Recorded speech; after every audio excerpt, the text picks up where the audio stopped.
2, 1. Hey everybody, Alan Slaughter-Zinski here, and we finally have made it back down here to Khalil Mack Field where tonight the Bengals kick off 4-1. Fort Pierce Bengals, I might add, kick off tonight, taking on the Polk County Rise, the Rise 4-0, here with Big Meats Coach John. All right, so 4-1. Last time we saw this team on BSN, not a great outing. What's changed for this team? We made a couple offensive changes, and the defense has gotten a lot tighter. Gotcha. All right, what can we expect to see here tonight? What's the game plan? And when you say offensive changes, elaborate just a little bit. We made a change to offensive coordinator and quarterback. Gotcha. Okay, there you go. So who is our new quarterback? I believe tonight is Deontay Gray. All right, so Polk County, what do we know about Polk County? They're 4-0, yeah. Really good team, like to run the ball, and hopefully we shut it down. Defensively, this team has played well. Even in the loss, I thought they played well. Talk a little bit about some of the defensive leaders on this team that you expect to step up tonight. It's actually going to be strength against strength tonight. They like to run the ball, and nobody runs the ball against us. All right. So we're looking for our D-line to step up, our linebackers to fill the gaps, and get a hard-hitting game. You're 5 games into this, Coach. Could you honestly have predicted a better start after being out as long as you guys have? Yeah, we would have hoped for a better start to look a little more cleaner, but it's going the way we needed to go. There you go. Coach, congratulations on the 4-1 start, and we look forward to another Fort Pierce Bengal victory tonight. Thank you, sir. Absolutely.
And we get set here, making sure we get rid of all technical difficulties first. Slow down today. We're going to hold that ball, protect that ball. Protect that ball. What we tell them?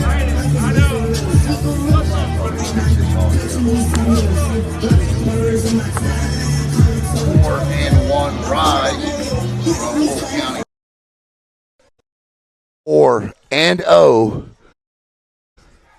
4-0.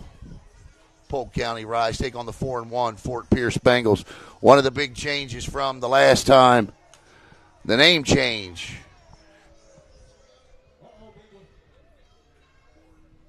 As Fort Pierce takes the field. And the Bengals with their orange smoke. 4-1. All right, I think everything is right. The Rise, again, come in at 4-0. A 30-12 win over the Blue Devils. A win over the Stingrays. A 25-0 win over the Cougars. And last week, beat the Outlaws 36-28. The guys are dancing in the middle of the field. And we won't be able to see the first quarter probably until 10 minutes in, until the smoke lifts. For Fort Pierce this year, 4-1. They got that win back on February 4th against the Cougars, and then they lost to the Broncos 26-0. They get a win over the Dolphins 6-0. They beat the Outlaws 21-14. And last week, showing on their schedule anyway, an 8-8 tie against the Stingrays. As we get set to go here, the Rise are led by coaches Ardell Scott, Rosanna Feliz, Tavares Carr, and Melissa Carr. Looks like they're leading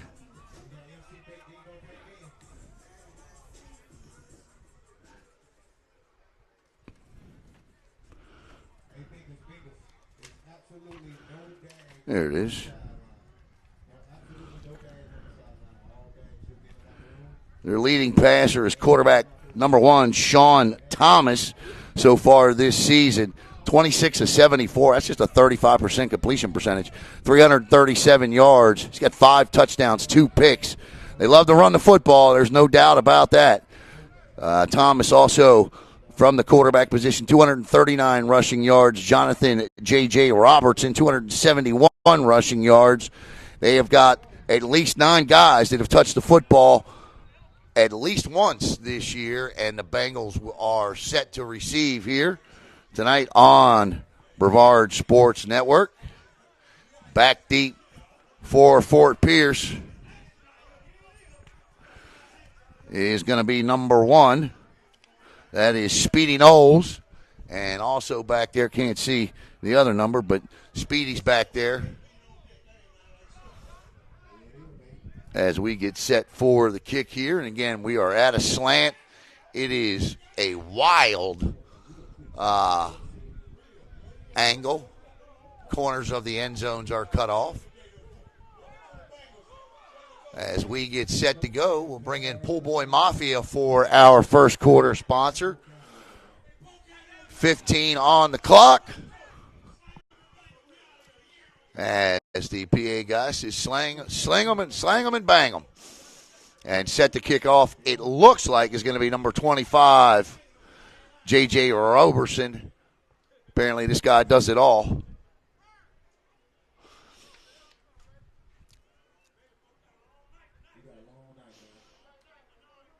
Good crowd on hand. Unfortunately, you won't be able to see them. But I promise you there's a great crowd on hand here tonight at Khalil Mack Field.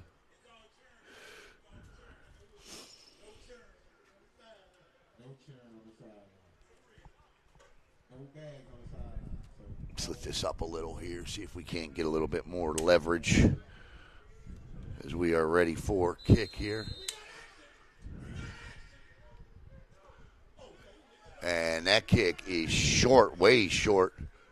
Field it out to the 30 already, across the 30, brought down at the 31. And that's where this I keep saying TC, it's going to take me some getting used to, that's for sure. That's where this Fort Pierce offense will take over. 1st and 10. And Speedy Knowles will just stay out there. And Deontay Gray is the quarterback. You heard Coach Big John Meach Chandler tell you in the pregame he would be the quarterback tonight. That is a change from the last game we did up in Daytona where it was Antoine Edgecombe. So 1st and 10 for the Bengals. In the gun or the pistol, whatever you want to call it. 2 wide receivers, 2 split equally each side. Gray throwing on 1st down, good looking. Little stop and go, but he didn't go. And he's brought down, short gain. Very short gain. I at least think he's supposed to get forward progress here, but apparently he didn't get out far enough beyond the sticks. They actually lose a yard on this, and it's 2nd and 11 now for Fort Pierce. To see, wind the clock. And here we go. 2nd down. Gray looking to go deep near side here. And that's perfect timing. No flag whatsoever. Ty Eaton, the DB there, got there just as the ball did. And that'll bring up 3rd and 11 for the Fort Pierce Bengals.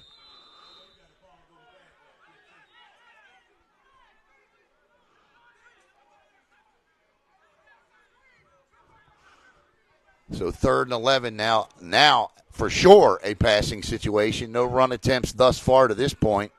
Gray rolls to his right, looks to throw deep down the middle, wide open in the middle of the zone. Perfect throw. Busted coverage in the middle of the zone. 40-yard gain.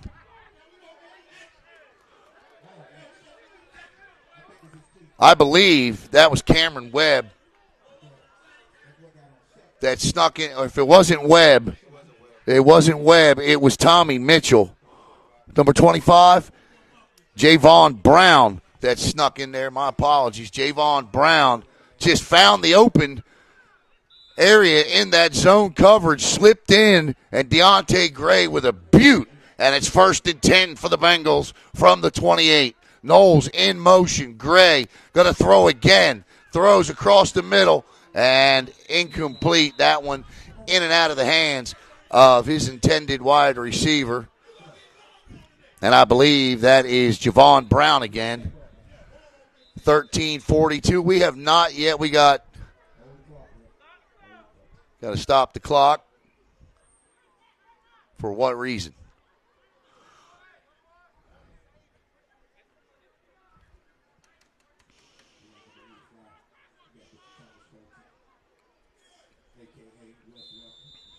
Second and 10 for the Fort Pierce Bengals.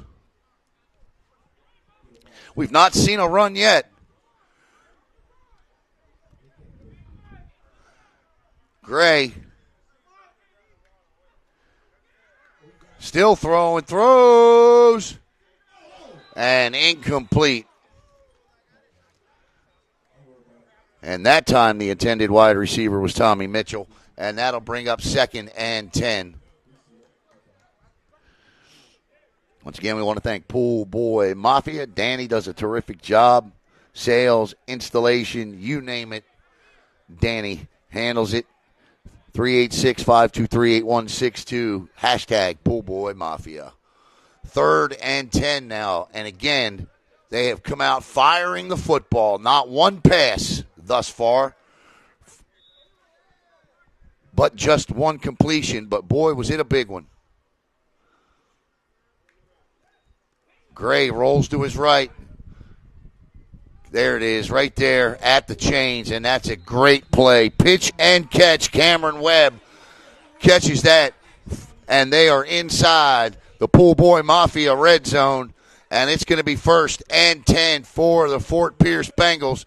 And this offense is moving through the air. They can pick up a first down. It'll be 1st and 10 at the 12-yard line here. And the second pass, both pass completions have been good for first down. So if you're going to throw the ball without a great completion percentage, that's how you do it. 1st and 10 at the 12. Knowles in motion and whistles and a flag and a false start coming. So it'll be 1st and 15 now. Or are they going to call that on the defense or the offense here?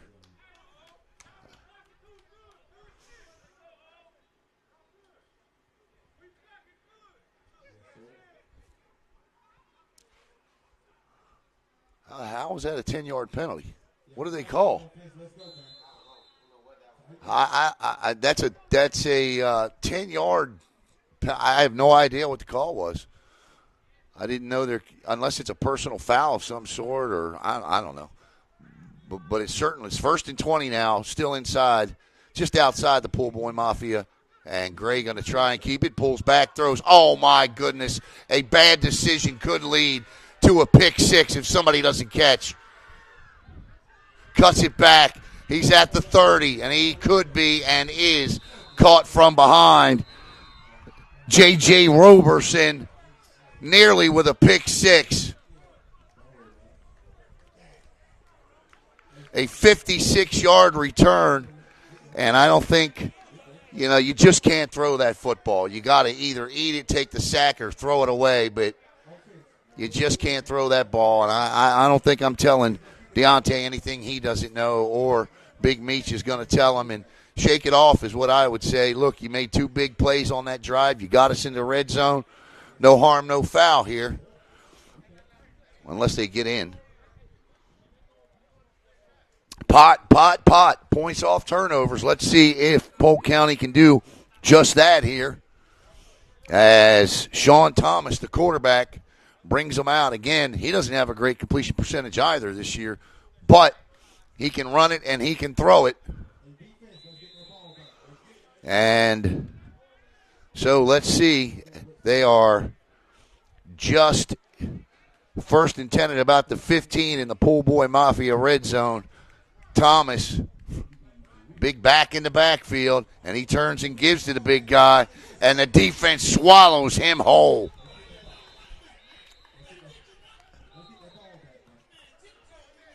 And on the stop was Ranchavis Sears. Oh, and 5, too, I'm sorry. Kendrick Gaskin, the defensive end. I'm sorry, it's 5, not 3. And 53 in there as well. I don't have a 53. Who is it? Willie Boston in there.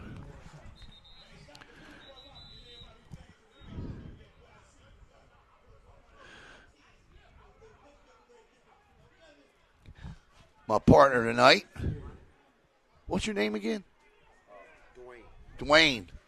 The referee, time clock keeper in the booth with me. The big running back in that backfield is Shantavia Streeter. Whistle.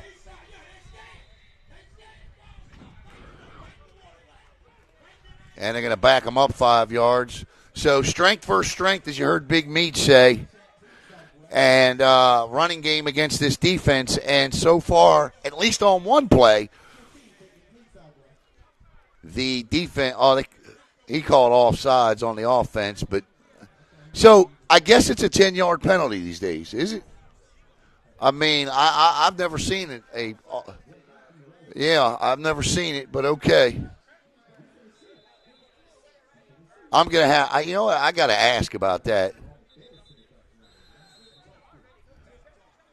Maybe it's something they've done to try to cut down on them, Polk County now outside the Pool Boy Mafia red zone here. 2nd and now 20. Again, they can pick up a first down. But, hey, why is that a 10-yard penalty? I did too. It happened to you guys too. Why is that 10?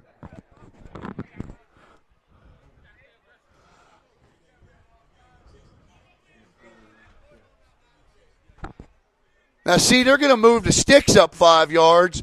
They didn't, Fort Pierce didn't get the 5 yards.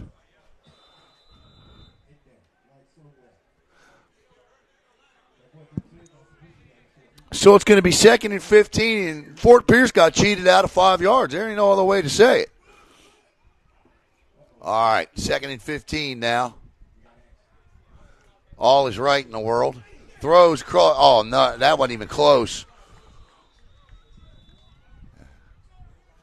The intended receiver was 3 yards ahead of the ball, and the coverage by Javon Brown there.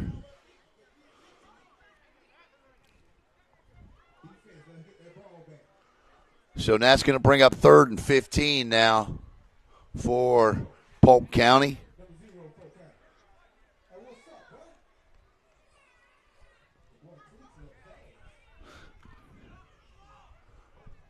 Thomas brings them back out.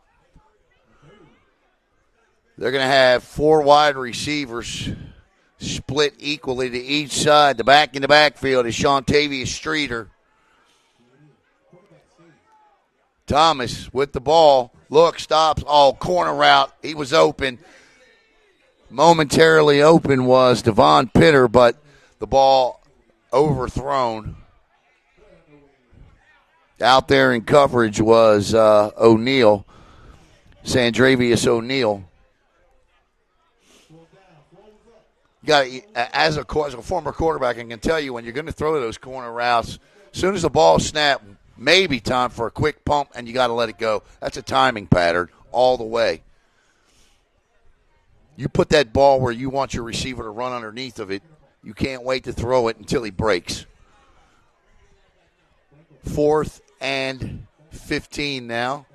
And Thomas will come back on the field. So this defense is just one play away from stopping disaster here, which was nearly a pick six.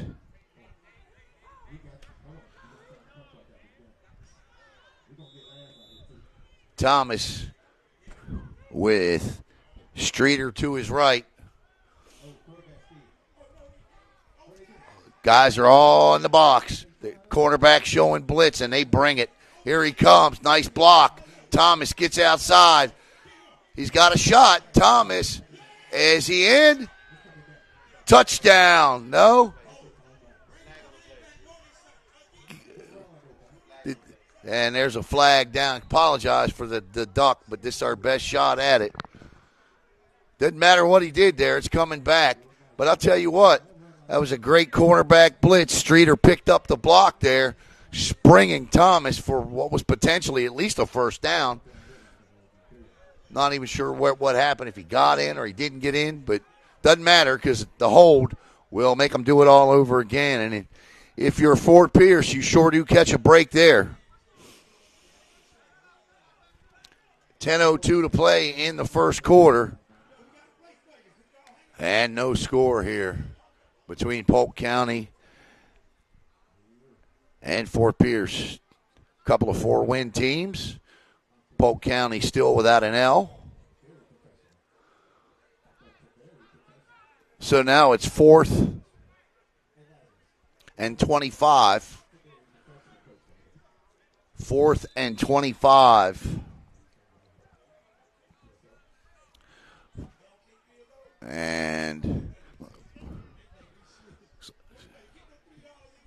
And they got, again, 2 wide receivers a little closer together on the other side.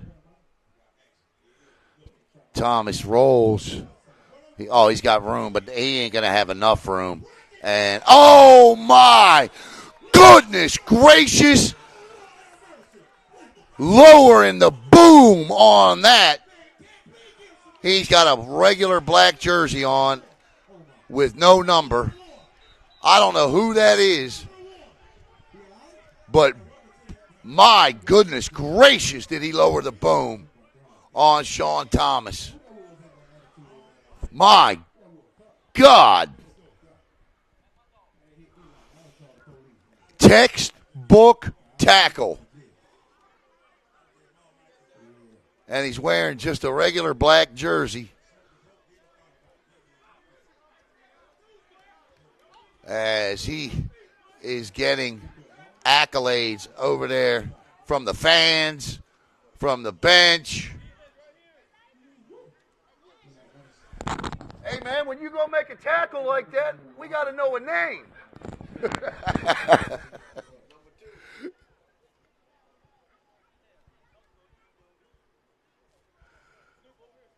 First and 10. Harold? No, that's not him. All right, so 1st and 10 now. So that defense holds after the interception, and this time they come out, and we saw all runs last time. And on the first play of this drive, Abdias Joseph is stacked up for no gain. Boy, I tell you, that's kind of hitting I like to see right there. Coach Neese down there coaching up his defense. And it's 2nd and 10 still for Deontay Gray and this Fort Pierce offense. They moved the ball last time. The interception ended the drive. Looking to throw again. Little out route caught. And that'll be hauled in by Tommy Mitchell. Dominique Brunson will bring him to the ground. And that's 5 good yards, so it brings up 3rd and manageable for Fort Pierce with 8:45 to play in the opening quarter. No score between a pair of 4-win teams here.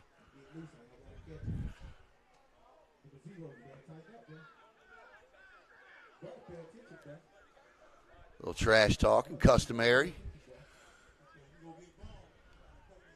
Gray, all kinds of time. And that's a little bit too high for Mitchell again. And applying pressure that time was Trewen James.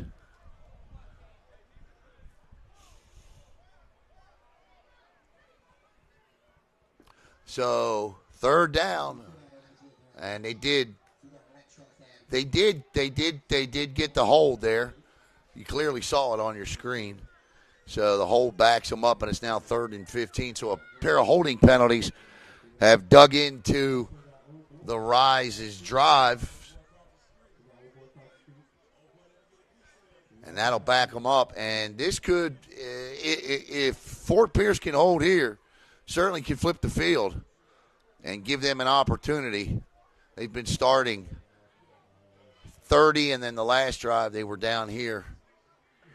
I'm sorry, the Rise, I should say. If they can hold here, they can flip the field. But the Bengals with a big opportunity in front of them at 3rd and 15. Offside, so will this make it third? Offsides on who, though? Oh, timeout on the field. All right, we'll step away here and be right back on Brevard Sports Network.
All right, so it's going to be 3rd down and 14 and a half, 15 we'll call it, for the Fort Pierce Bengals. Referee says wind the clock. Here we go. Deontay Gray is going to take it, throws, wide open, caught underneath. And that's a catch. And a first down by Speedy Knowles. Knowles came out and, again, slipped in through the zone coverage there. Nobody on him. Knowles picks up 23. And a Fort Pierce Bengal first down. Ball out across the 30 to the 32 with 7:41 to play in the opening quarter. Nice play. Nice pitch and catch from Deontay Gray to Speedy Knowles, who came out of the slot that time.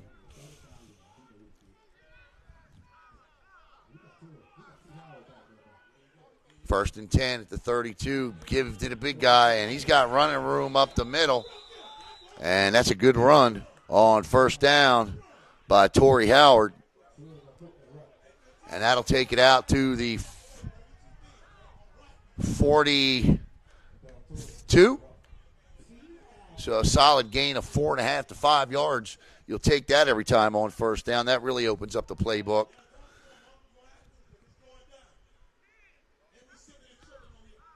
Torrey Howard still in the backfield with Deontay Gray. Knowles in the slot. Mitchell split wide near side. Looks to throw. He's going to run it. First down and more. Good piece of running there by Deontay Gray. And he's going to get it out across the midfield stripe to the 49. And that'll be a first down on the run by Deontay Gray. And the Bengals right now putting another drive together here. 1st and 10 at the Rise 49 with 6:12 to go in the opening quarter. Good-looking play there. Looked like he had his mind made up. As soon as that ball was snapped, in the middle of that defense parted like the Red Sea, he took off running.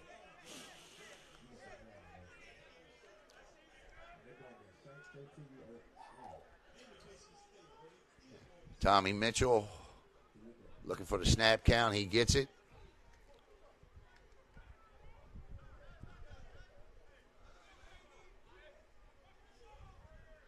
One wide receiver, 2 backs in the backfield now.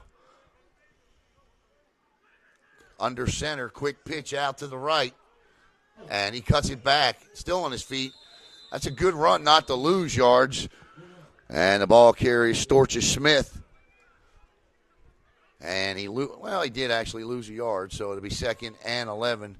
But he was trapped for about a gain of maybe a loss of 3 on the play. So it'll be 2nd and 11. The ball dead spot on the midfield stripe. 5 minutes to go in the first quarter. Checking in, number 19, DJ Joseph.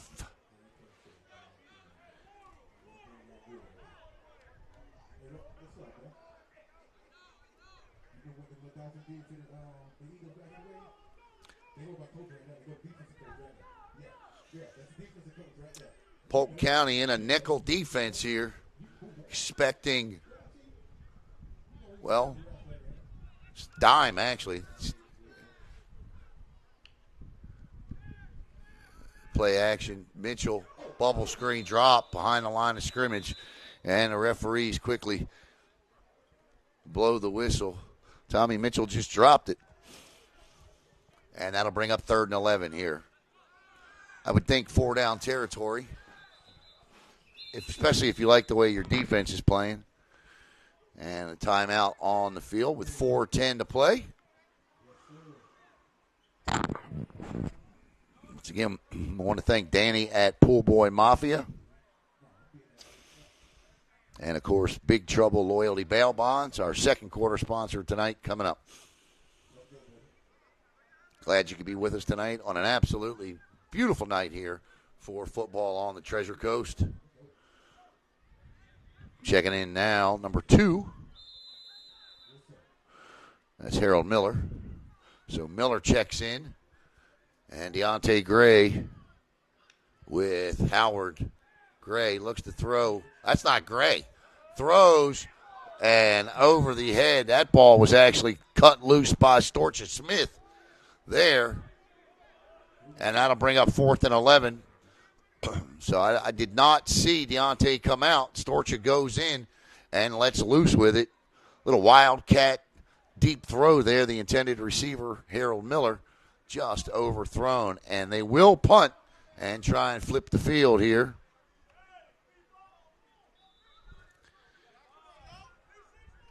And I believe that's Michael James out there to punt. And they got 2 guys back deep. Dominique Brunson's one of them. The other, Ty Eaton.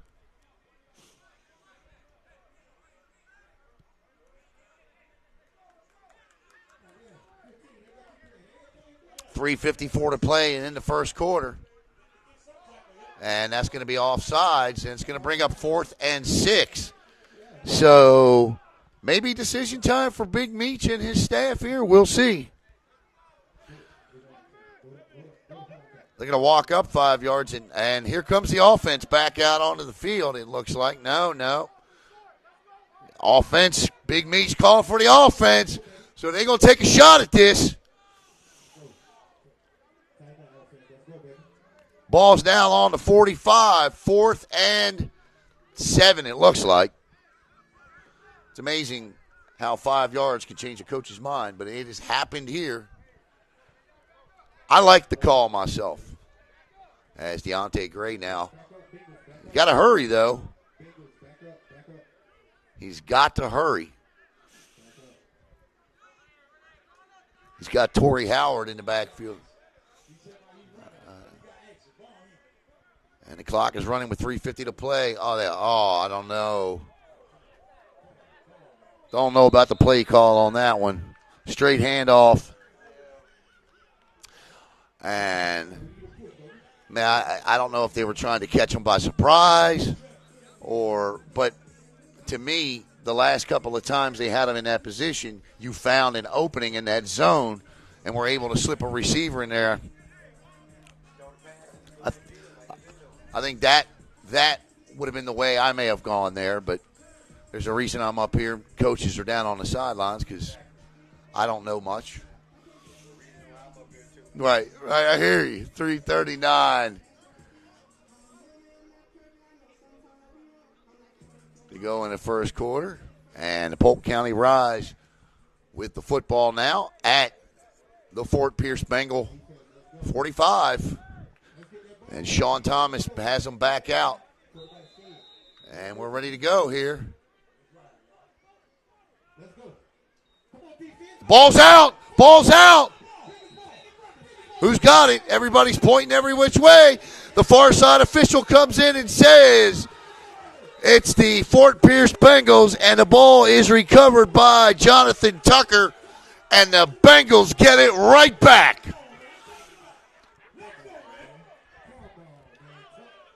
Streeter just dropped the football and put it right in the arms of that man right there, Jonathan Tucker.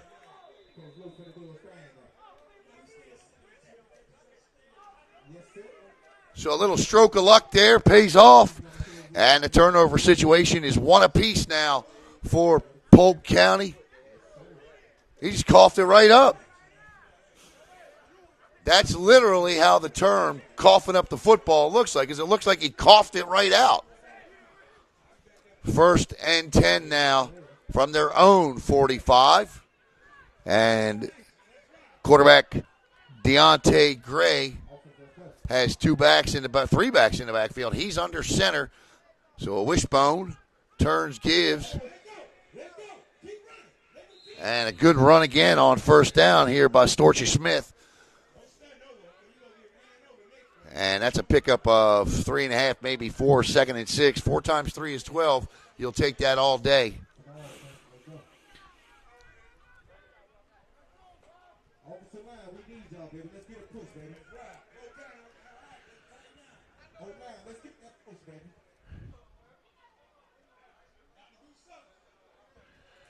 I'd like to welcome in, watching with us tonight here, Bobby Lynn, Waverling Hudman.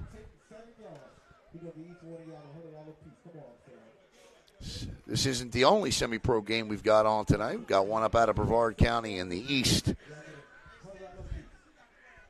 The EAFL, the Sharks, and the Outlaws. Quick pitch here. Ball's out, and Polk County's got it back. Polk County has it back.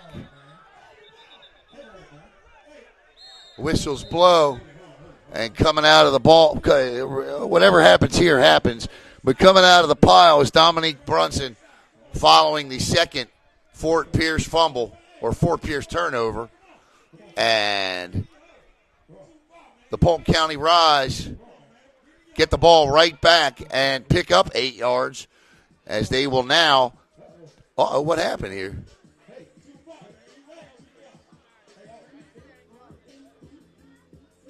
Oh, they just haven't moved the chains yet. I thought maybe they were going to try to say something like he was down, but no, they're moving the chains now. So it's going to be 1st and 10 for the Rise at the Fort Pierce 47 as we get down to the end of half, or I shouldn't say the half, first quarter here at Cleo Mack Field. And Thomas has them right back. We got a different running back in, though, this time. It's not Streeter. Looks like number 25, Jonathan J.R. Roberson. And that's a short gain of maybe 1.5. And it'll be 2nd down and 8 at the very, very least.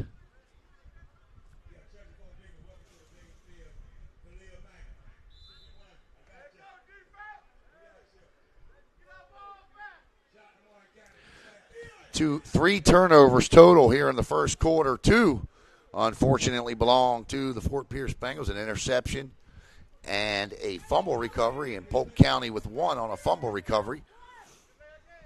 2nd and 8 now for the 4-0 Rise. J.J. Roberson in the backfield with Sean Thomas.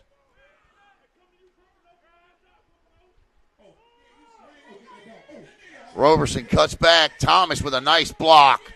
And Roberson past the first down marker, down to the 30, down to the 27. What a block thrown by the quarterback, Sean Thomas. I mean, it's not like it was a booming block, but he certainly got in the way of Jonathan Tucker on that one to prevent him from bringing Roberson down, and that was more than enough to spring him for a Polk County first down, and they'll say he ran out of bounds at the 30.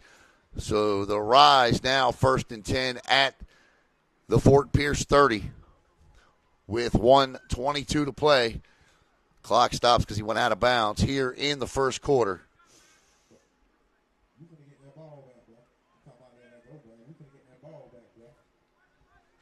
Once again, we want to thank Pool Boy Mafia. 1st and 10. Thomas keeps it himself, and he's going to pick up 3. 2nd and 7 now.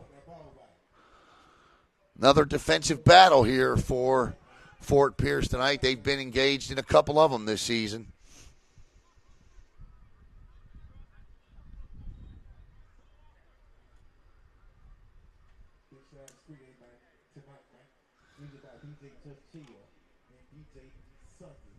Once again, hashtag Pool Boy Mafia.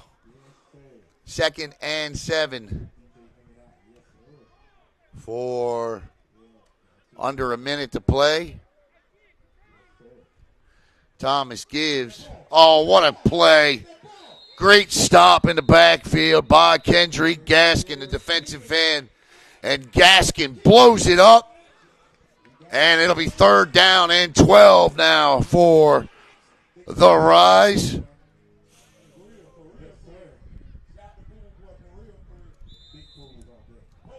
Second big play of the first quarter for Drake Gaskin. And it's 3rd down. This is 4-down territory. There is no doubt in my mind on that one with 23 seconds to play in the first quarter.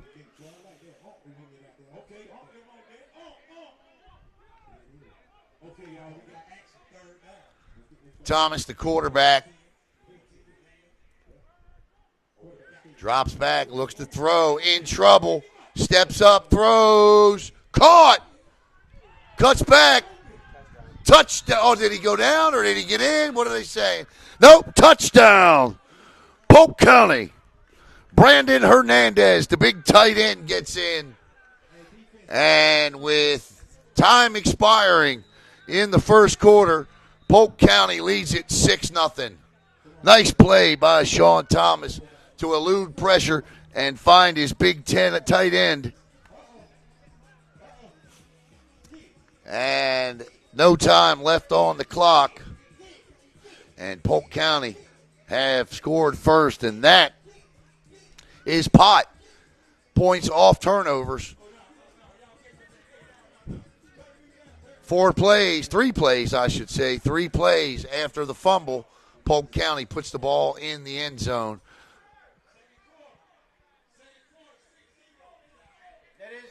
They didn't score? We're being told he didn't score. I saw this official come in from the far side with his hands in the air. Did he not? The far side official came in with his hands up. You can go back and look at the replay. That's exactly what I saw. And when the official puts his hands up, well, that's a touchdown to me.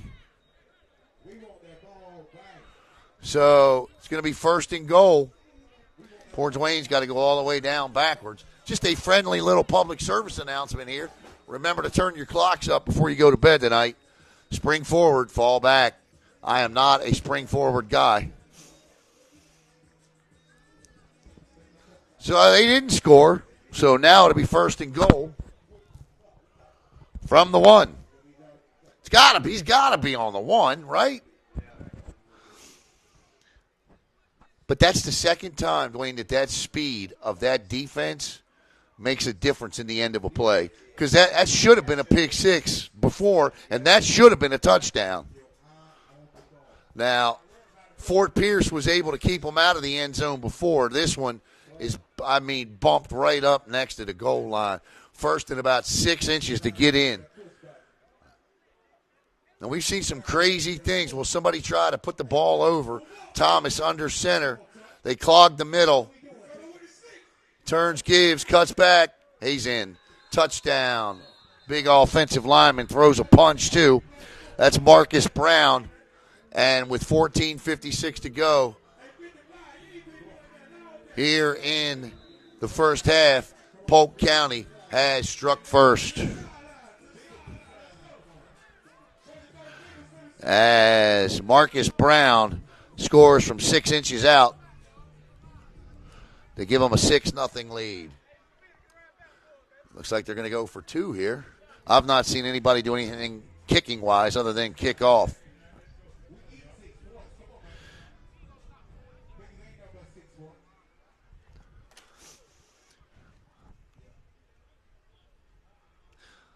So that was a 5-play drive off the fumble.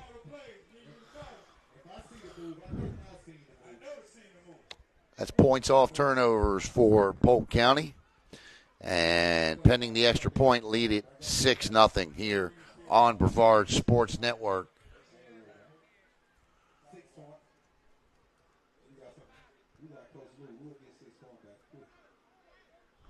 And they're going to go for 2 here. The back in the backfield is Streeter. He's back in. And Sean Thomas under center now. He's just going to turn and give it to Streeter. Nope. Yep. Nope. I don't know who's got it. And he gets in. I believe that's Thomas. Thomas keeps it. That was crazy. Did you see that? It should be 8-0, yeah.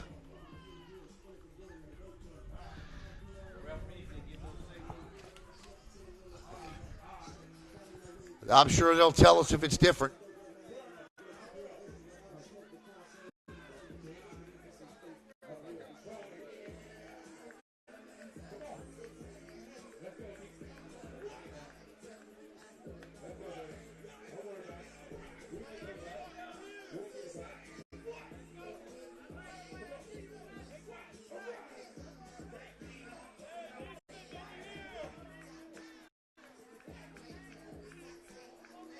So a 5-play drive, a 6-inch run by Marcus Brown and Sean Thomas on the 2-point conversion. And the Rise take an 8-0 lead here.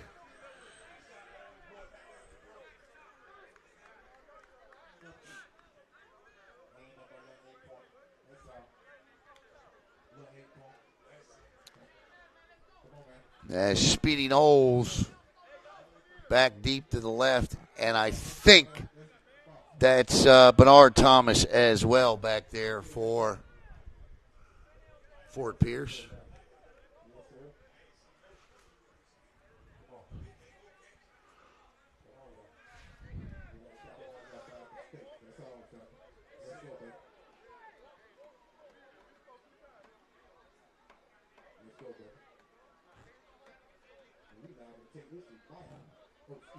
And set to kick off here will be Jonathan Roberson.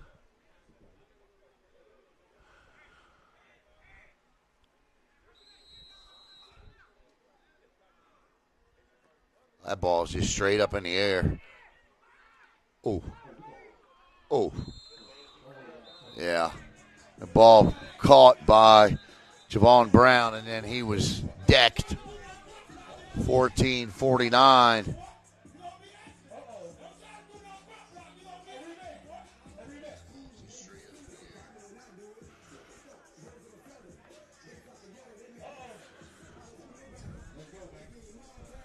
So the Bengals now trailing 8-0 here, but good field position to start their first possession of the second quarter. Look, they have driven. They have made some nice plays. They have executed some big pass plays. And certainly this is not an offense that has stalled tonight. Dwayne makes a good point. Should be 12-8.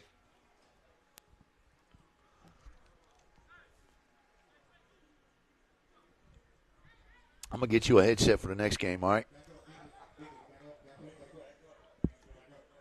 You think you're laughing. All right, Deontay Gray. Ball's on the ground following the snap, and he just wisely just kind of falls on it. That is not a promising sign to start off the drive here. And this game is getting chippy, and the referees need to come in and make sure it doesn't get out of hand. We've never seen that before in semi-pro football, have we? That's funny.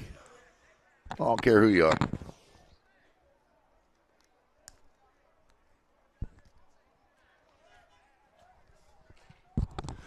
All right, once again, we want to thank Pool Boy Mafia for his sponsorship and our second quarter sponsor, Big Trouble Bail Bonds.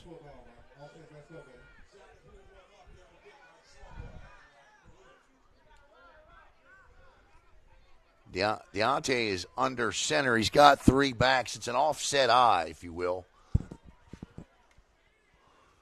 Snap. Ball's out again. And that time, they're going to call offsides first. All right, so that would explain that one. They are clogging the middle of that line, and it's working, but they were offsides that time. But that's a 5-yard gain, and it is now second down following the loss on the original fumble snap on first down. That whistle sounded like that. Whistle sounded like that came straight out of the Flintstones. You hear that one? All right, we got a timeout on the field. I'm going to step aside real quick for 30 seconds.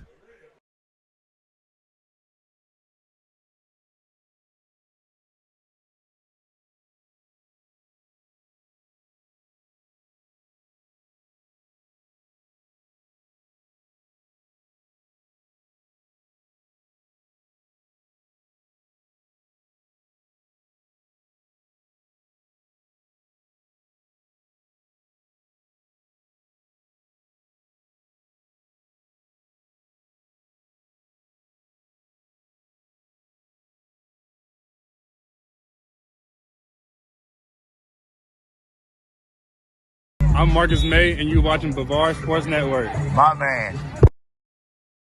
Much thanks to Marcus May. I'll tell you about an event Marcus has got coming up in Brevard County. Not that far away. In fact, it's only about an hour and 15 minutes away, and it's coming up on May the 6th. If you're a golfer, I think this is for you. 14-27 to play here in the first half. Polk County leads it 8-0. Deontay Gray now from the gun. He drops back, looks, pumps, in trouble, gets outside, still in trouble, and he just gets rid of it wisely. That's a good decision. You live to play another down. Third and about 7 now.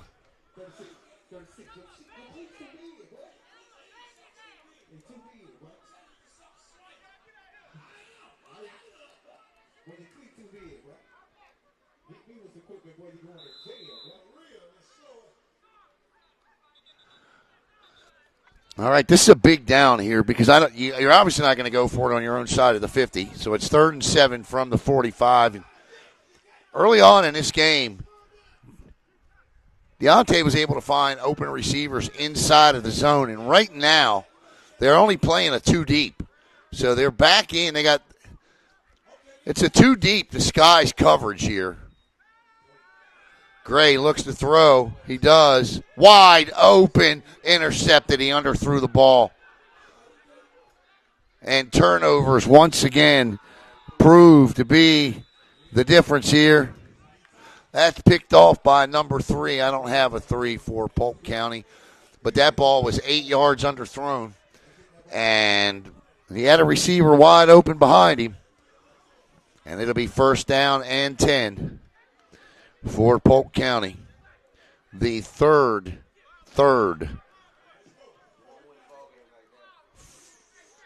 Fort Pierce turnover of the night, and the ball is first and 10, dead at the 50. Look, Treasure Coast. Fort Pierce, me and Coach Meach has hired us to come broadcast these games, but I want these guys to win.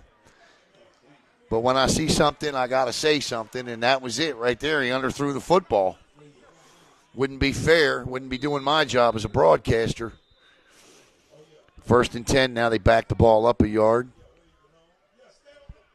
And Big Sean Thomas comes back in. And that's a nice jump off the side, but they run it up the middle, and he's still on his feet. And that's a good run on first down by Polk County. That's a gain of 8, maybe even 9. By J.J. Roberson. 2nd and 2.5, we'll call it. And one of the leaders on this team, Bernard Thomas, right now, telling them, no flags, man, no flags. Be smart. Be smart. Check that. That was Drake Gaskin out there telling them, no flags, no flags. 8-0. Polk County on top here. 13:07 to play in the first half.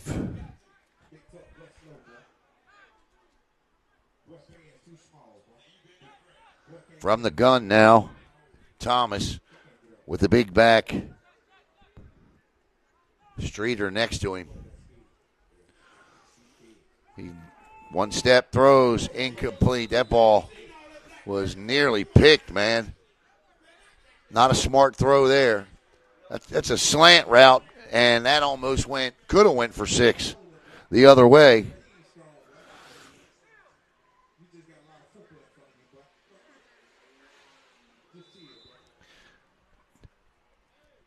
Fort Pierce read that the whole way, man. 3rd and 2, 4-down territory for sure. Polk County trying to turn another turnover into points. And it's 3rd down and about 2.5 here. Near side wide receiver is Brandon Stewart with the man in the slot, Ty Eaton.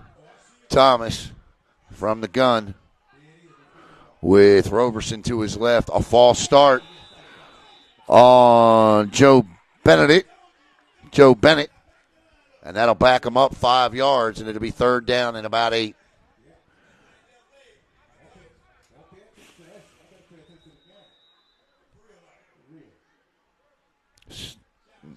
Why all of a sudden did it go to 4th down?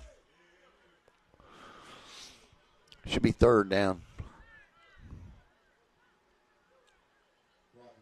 And he corrects it. So the ball is back. Still 4-down territory because it's on this side of the 50. And I think I believe that the head coach for Polk County's got to be comfortable with the way his defense is playing. They've given up a couple of big plays, but nothing on a consistent level. So it's 3rd and 7 here for Thomas and company. From the gun with Roberson in the backfield. Big tight end in motion. There's the snap. That's a nice throw. Caught, dropped, in and out of the hands of Dominique Brunson. That was a touchdown, and we got to fight.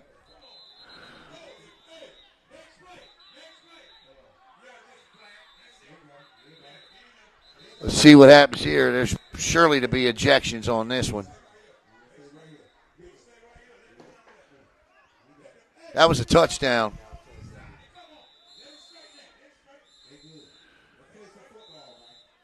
And I believe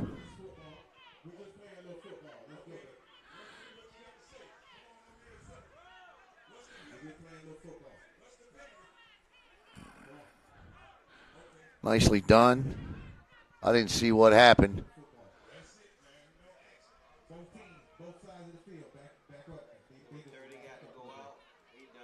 I was going to say, I believe getting thrown out for Fort Pierce is going to be Torrey Howard, and number 85, that's going to be their right tackle, Joe Bennett.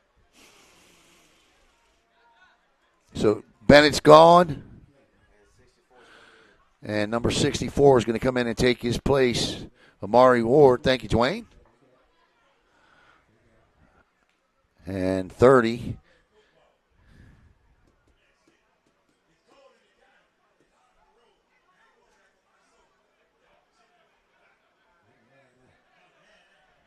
Yeah, I was going to say somebody's got to pay the penalty here.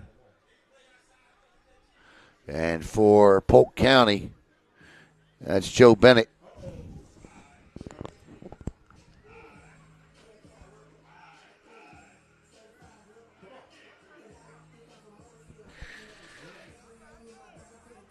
I'm going to say, if it's anybody for Fort Pierce, it'd have to be Torrey Howard.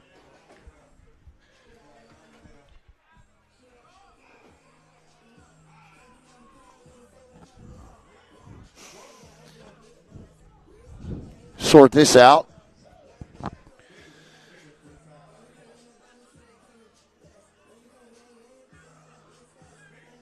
See what happens here.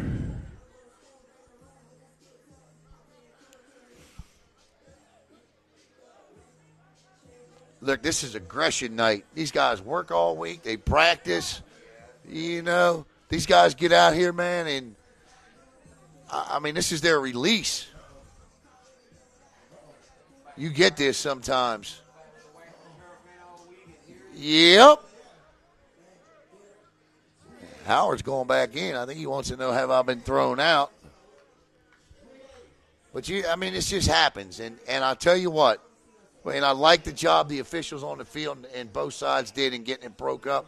Because I've seen a lot of semi-pro football and where something like that escalates into the game not going on.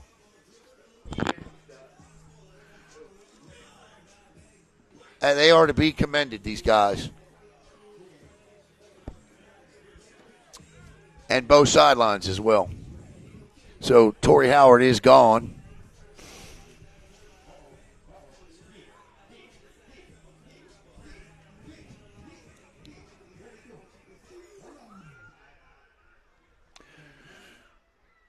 Torrey's a good player, but they lose their right tackle.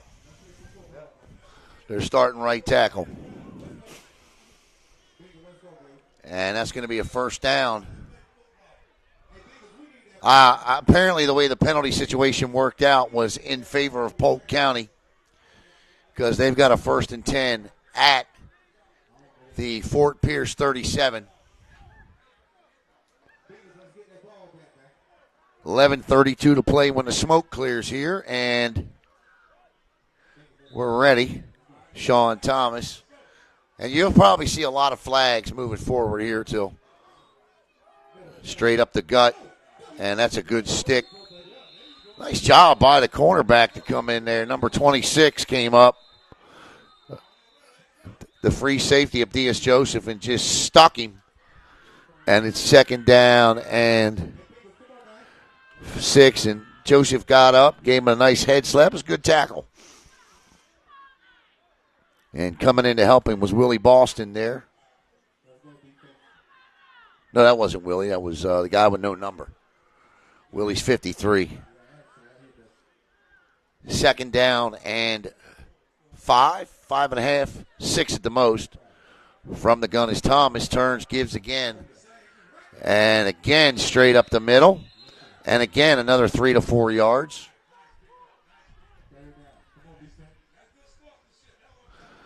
And number 34 is going to have to come off because his helmet came off. John Tucker. He's got to leave the field for a play, but I guess not. Yep, he's got to come out for one. Yep. And going in his place is going to be R.O.B. Owens. So it's 3rd down and 2, and certainly 4-down territory here with 10:10 to go in the first half. Thomas and the rise on the drive here. He's going to keep it, design quarterback run, and that's going to be a 1st down and 10 as Thomas comes all the way out at the beginning of that as they get close to or just outside of the Big Trouble Loyalty Bail Bonds red zone.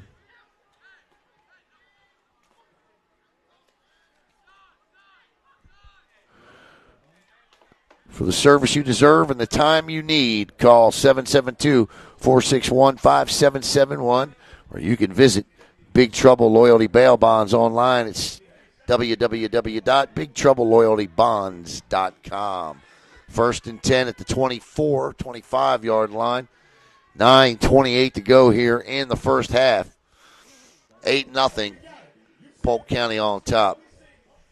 Thomas rolls, looks, dumps, caught, and dropped. Nice play by Thomas there. Patient, and then drops it for a gain of about 6. It'll be 2nd and 4. Did not see who the ball catcher was. Actually, a gain of 7, so 2nd and 3 now. 8:56. They call it back. So Polk County gets a holding penalty there.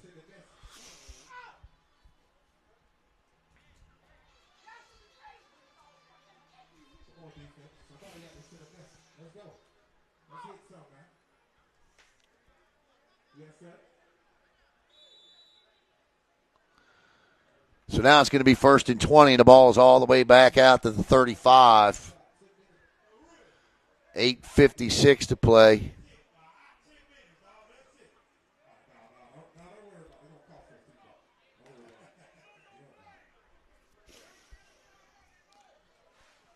All right, so 4 downs to pick up 20 yards here or a touchdown with 8:56 to go.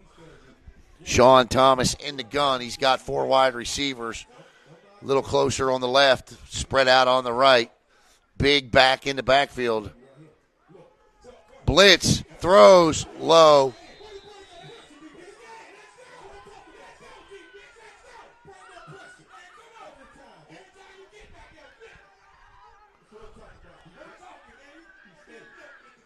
The back in the backfield that time was Marcus Brown, who scored the touchdown for them from about 6 inches out. He is an offensive lineman. Actually, he's listed as DO, tight end, middle linebacker, and a running back on the Rise roster. And it's 8-0 here, Polk County on top. The difference in this one, the turnovers so far in the game, 2 for the Bengals and 1 for Polk County. Polk County's first touchdown came off of a fumble, the ensuing drive, and then this is following an interception. Thomas with balls out, and tie is always going to go to the offense, but it's going to be 2nd down, should be 3rd down now, and a trip back to Polk County for a 1st down.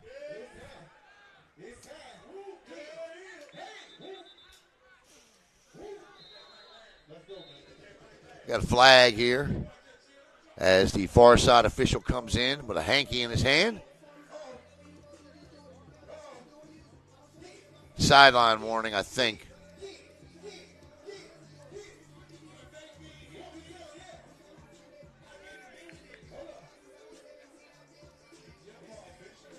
Remember to spring forward tonight before you go to bed. Turn your clocks up.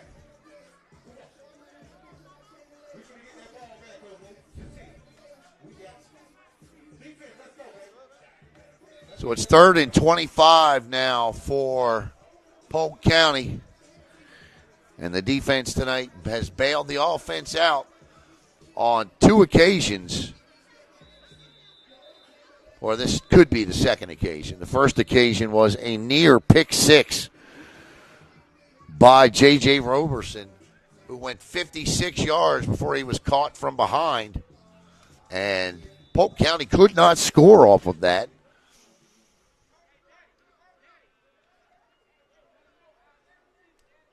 Actually, it's 3 turnovers for the Bengals tonight. 3 turnovers, 4 in the game. 1 for Polk County, 2 interceptions, and 1 fumble.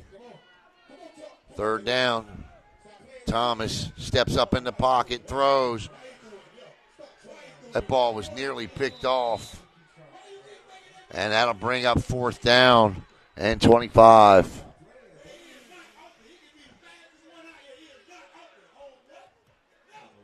That ball just over everybody. The intended wide receiver was Nick Brunson.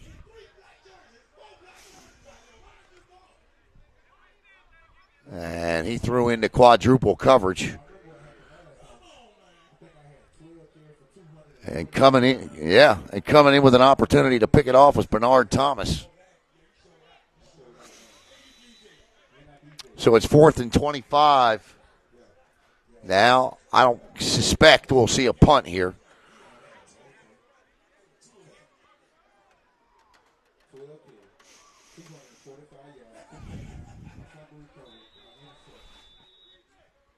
Timeout for Polk County. All right, with a timeout on the field, I'll step aside. Back in 60 seconds.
Timeout up.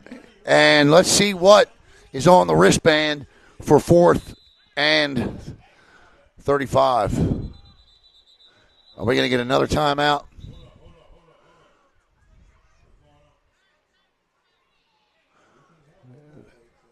Is he asking for what?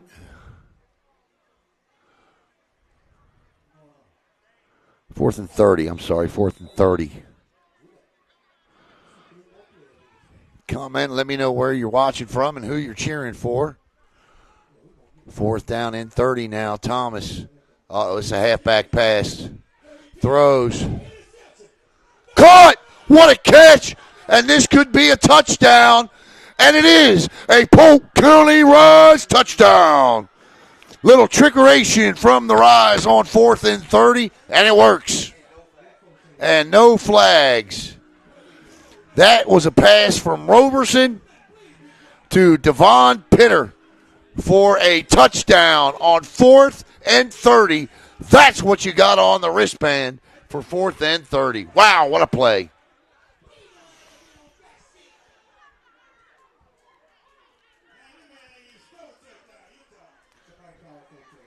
Wow. Unbelievable.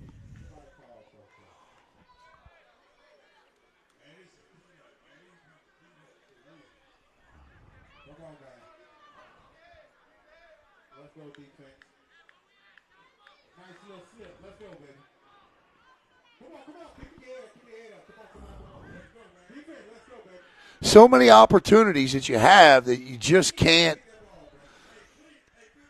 You know, the defense with their backs up against the wall for 3 turnovers here in this first 4 turnovers here. 3, actually. And he is in for 2 more. And Wissier got it. Yeah, he's in, right? Yep. So with 7:42 to play in the first half, Polk County has stormed out off of 2 turnovers to a 16-0 lead.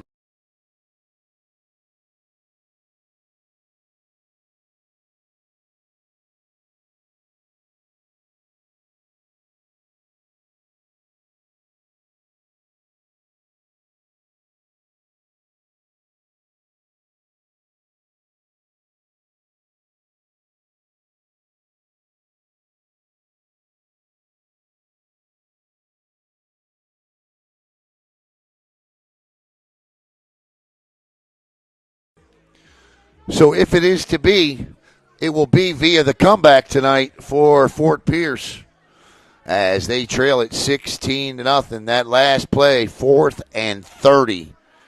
And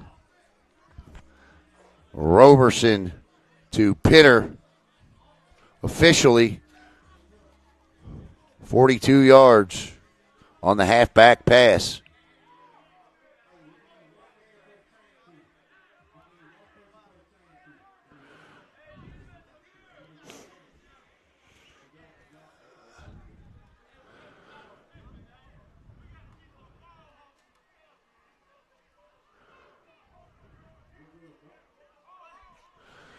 So we'll see Fort Pierce. Speedy Knowles back deep, as is Bernard Thomas. And the man that threw the touchdown pass will kick it off.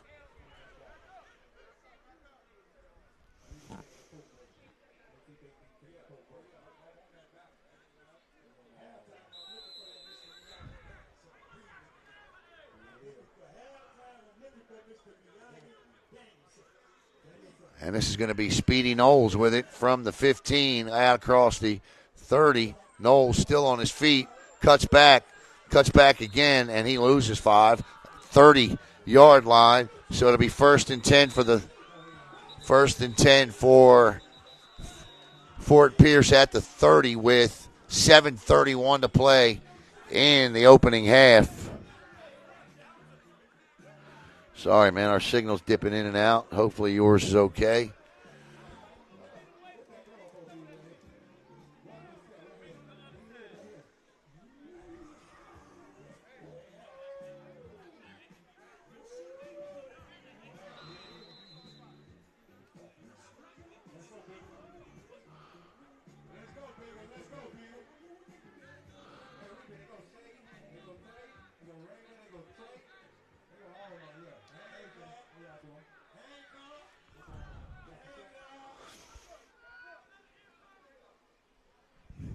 First and 10 at the 30 now for Deontay Gray and this Treasure Coast or Fort Pierce offense.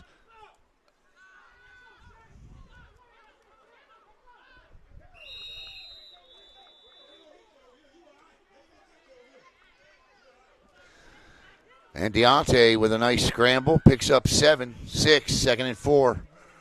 They need a drive. They need a score. They need points on the board.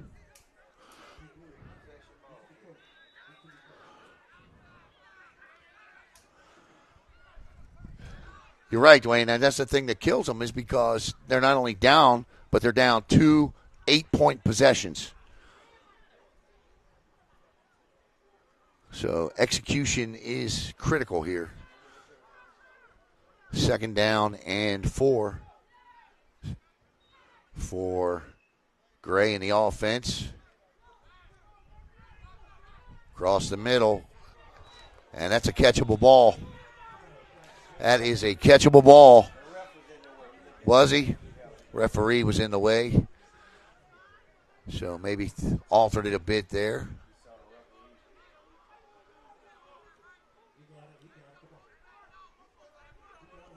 He goes back and tells him, that's on me, that's on me. Thomas Fulton, I believe. 6:49.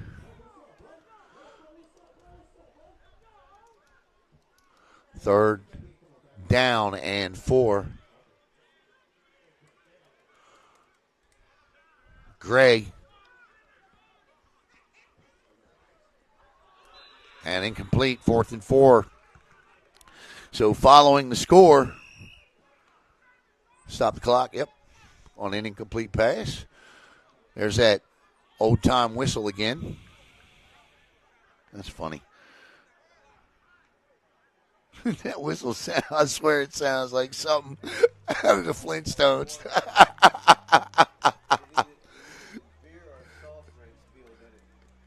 Yeah.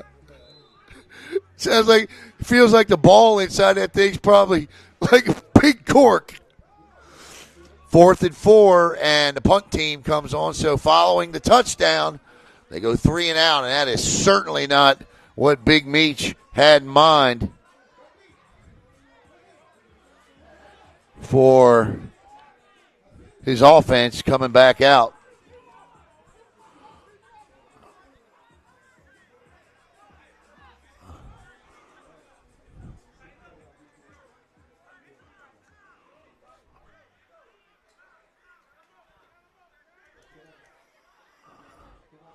I'm losing the signal on my iPad. I hope it's okay where you are. Rise Up says, let's go Rise. Flag flies 40 feet in the air.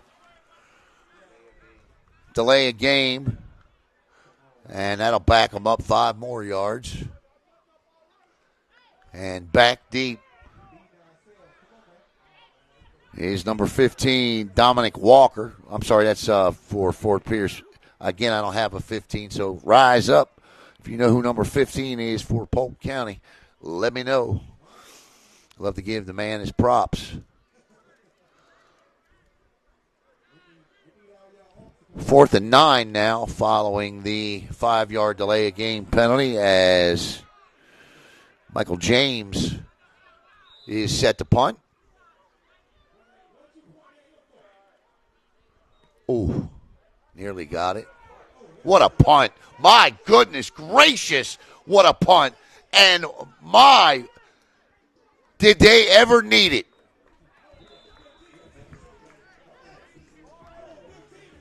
"67-yard punt by Michael James pins Polk County down at their own 5. The play of the night thus far for Fort Pierce, a 67-yard punt. As they said in Christmas Vacation, Cousin Eddie, that's a beaut, Clark.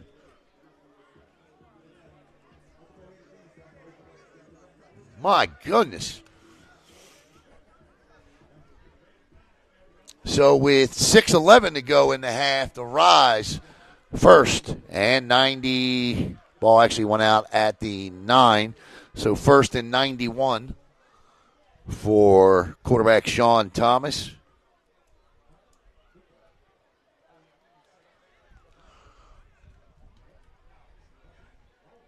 My goodness, what a punt. Special teams, the third phase of the game, nobody ever talks about, but it's so important. Thomas from the gun.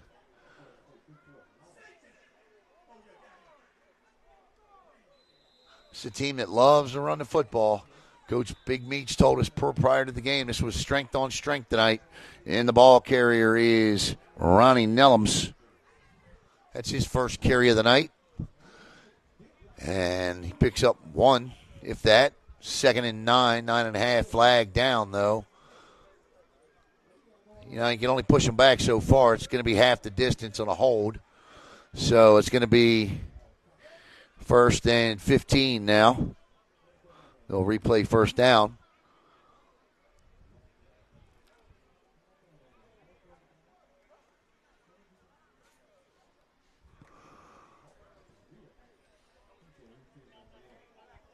Well, yeah, I should say if they took the penalty, then it stays first down, and he flips it back. So it's first down and 15 now for Polk County. 6:01 to play in the first half. Polk County scores. 6-inch run by Marcus Brown following a fumble by Fort Pierce. And we'll tell you about the other score here in just a second. Another handoff straight up the middle. Big man in through there. Number 25, Roberson, picks up about 7 or 8, and it'll be 2nd and 7. And the second score on a halfback pass as J.J. Roberson finds Devon Pitter for 46 yards. Both conversions, 2 points, both good.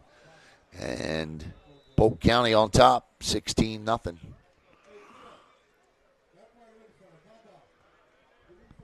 .5:13 and running here, 2nd and 7 for the Rise.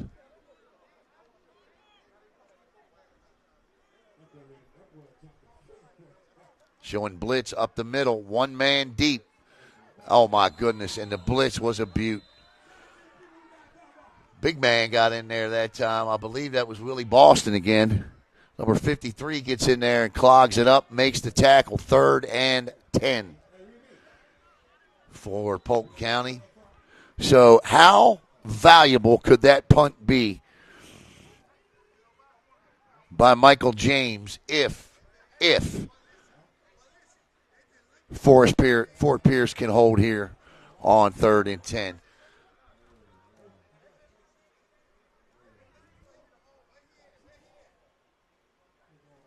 Rise up, says Polk County stand up. Battle of 2 4-win teams, 4-1 and for the Bengals and 4-0 for Polk County. They are unbeaten. They've played well tonight, but they've been opportunistic in taking advantage of what's been given to them, and that ball is overthrown, and it's going to be 4th down, and the clock will stop with 3:53 to play in the first half, and Thomas just threw that one up, hoping the intended receiver, Brandon Stewart, would run underneath of it. So now, I think here you just send the house. Dwayne, what do you think? Send them all. I wouldn't even put anybody back deep. I'd send all 11 right here, looking for a momentum changer. Yep, that's what I think. Back deep is going to be Harold Miller. Yeah, I'd put everybody on that line of scrimmage, and I would go. Rare you would see 2 50-plus yard punts in the same semi-pro game, right? I mean,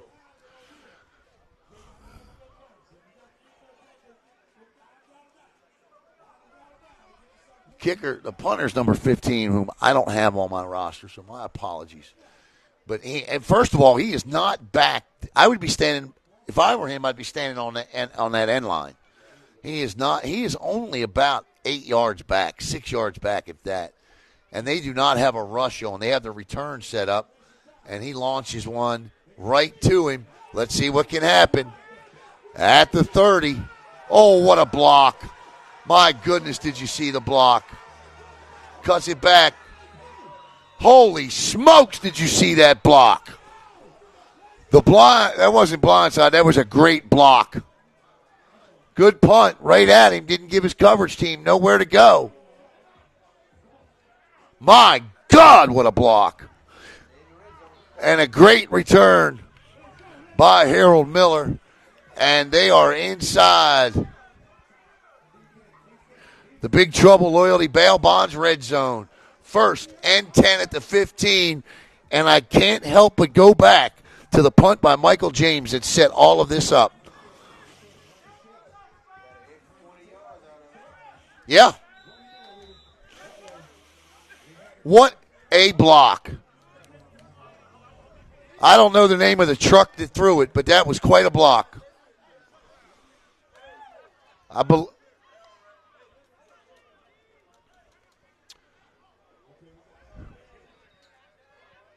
Deontay Gray. Ball's out. Oh, my goodness gracious. First play, fourth turnover, fumbled. Polk County recovers. Wow. Wow.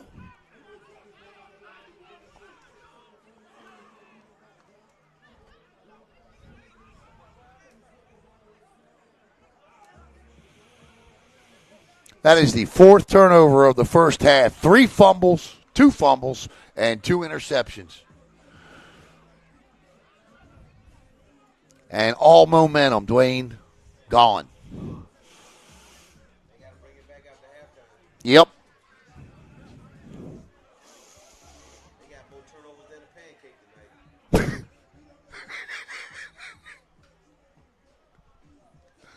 I like that one.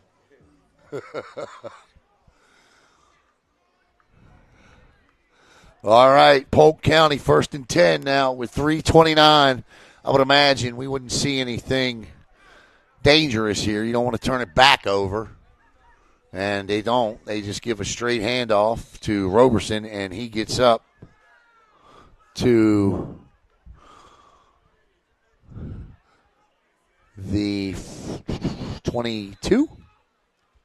Second down now, and 3:13 to play.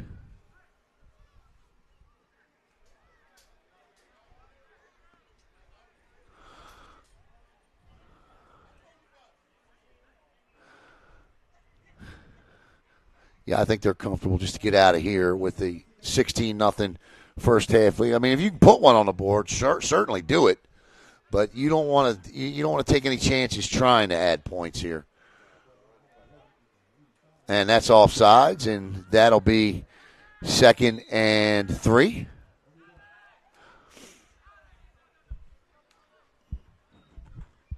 I didn't see any flags or whistles blow, but, I mean, how can that not be encroachment?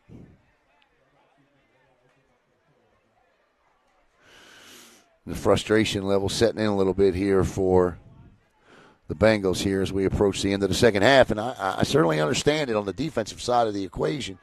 You've had 5 possessions on offense in the first half and 4 turnovers, 2 fumbles and 2 interceptions. And so as a defense, you're asking for a little help. But there's still 32 minutes, and 33 seconds to play. Sean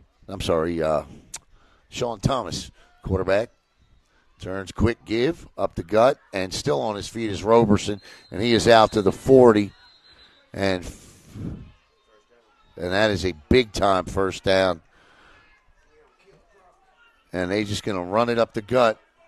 We're going to stop at the 2-minute warning, because we play NFL rules. That's a power run right there, Dwayne. I mean, that's just part the Red Sea and let him go.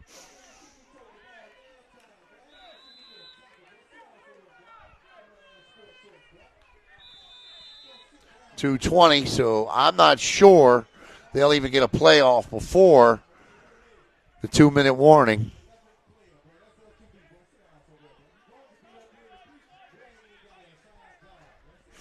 16-0, Polk County on top.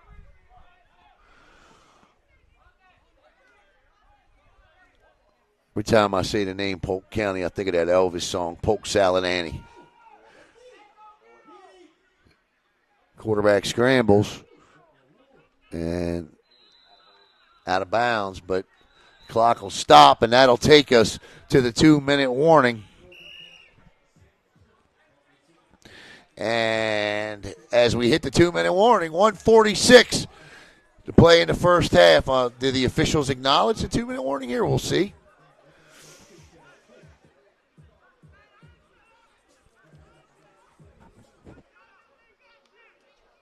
They may just elect to play 2nd and 1, so he stepped out of bounds. 2-minute warning. Here it comes. 2-minute warning with 1:46 to play. Back with the rest of the first half in a moment.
All right, 1:46 to play. Timeout or 2-minute warning over. And second and an inch, if that, for the Rise. They give the big 55, and he can just fall forward and pick up an inch. That is Marcus Brown with a first down. So no reason to stop the clock now. Just let the clock run out, go in the dressing room. Just keep them out. Just keep them out of the end zone. 90 seconds to play in the first half. And this time the big man is rocked in the backfield. Nice play. And the defense is playing. I mean, you can't ask for no more from them tonight. That's Darren Thomas, the big DT that gets in there, goes mano-a-mano with Brown. I would be willing to bet that's a couple of 300-pounders meeting head-to-head. As Roberson checks back in after the loss of 4, 2nd and 14 for Polk County. Throwing a ball. What a play. Smart play. He was looking to pitch it. Again, 15 is the recipient. No name for him. 47.7 seconds, and now they go hurry up here, thinking they may have a shot to put one in. It was at this point here on their last drive that they did the little halfback pass from Roberson to Thomas for 6. It turned into 8 following the 2-point. And the quick give to Roberson. He scoots outside, still on his feet, and he'll be brought down by Chandravius O'Neal, the cornerback, on the play, but not before he picks up at least 8 more. And Polk County says, you know what? We got a timeout. We want it. And they'll take it with 22 and a half seconds to play in the first half. Wow.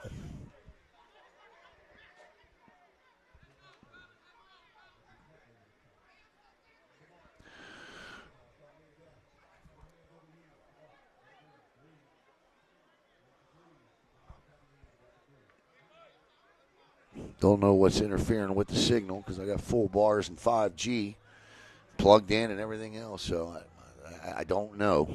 Cannot tell you.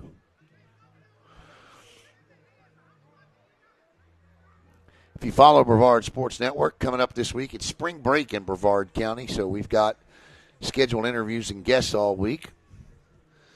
Tuesday, we got Sports Talk radio show host Damon Amendolara from CBS Sports on.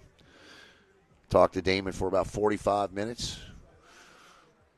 We're going to do, tomorrow night, we are going to do our newly released premiere show called Mouthing Off Sports Talk, PG show. We're going to talk everything NFL, NBA, Major League Baseball, and anything else pertinent in the world of sports. That premieres tomorrow night, 7:30 right here with yours truly, Matt Lawson and Jackson Robb here on the Brevard Sports Network. 1st and 10, 22 and a half seconds to play. Quick give again up the gut. And my goodness. And that time they do strip it and they do get it. But, I mean, there's 14 seconds to play.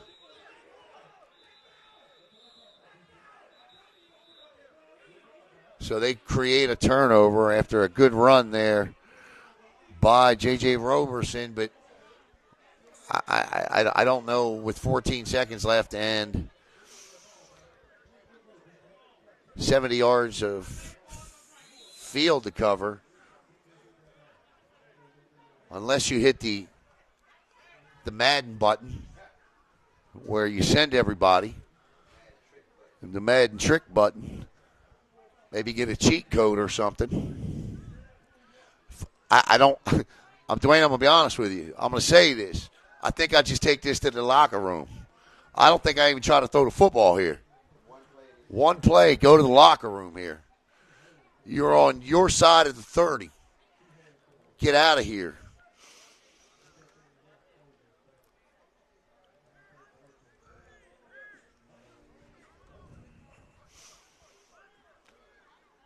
But again, that's why I'm up here in the booth. I'm not a coach. I played the sport for a while.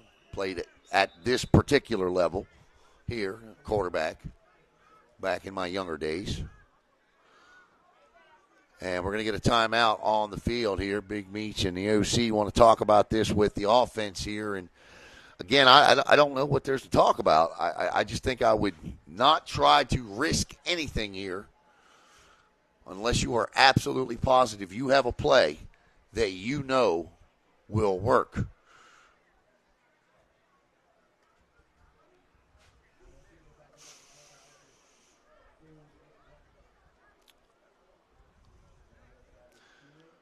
I get it. You need to make something happen, but you still got 30 minutes of football left to do that. And I think if you hang on to the football in the second half, you can move the ball on these guys. They've proved that already. They can throw the ball. That soft zone that Polk County played early on in that first quarter, Deontay Gray found some open receivers in it and made some big plays. So here we go, first and 71 with 14 seconds to go in the first half. Gray drops back, looks, hauls deep. That's caught. Nice play. And that will take us to the end of the first half. Maybe, yes, no. That's it. Official's got the hand over his head. We've reached halftime.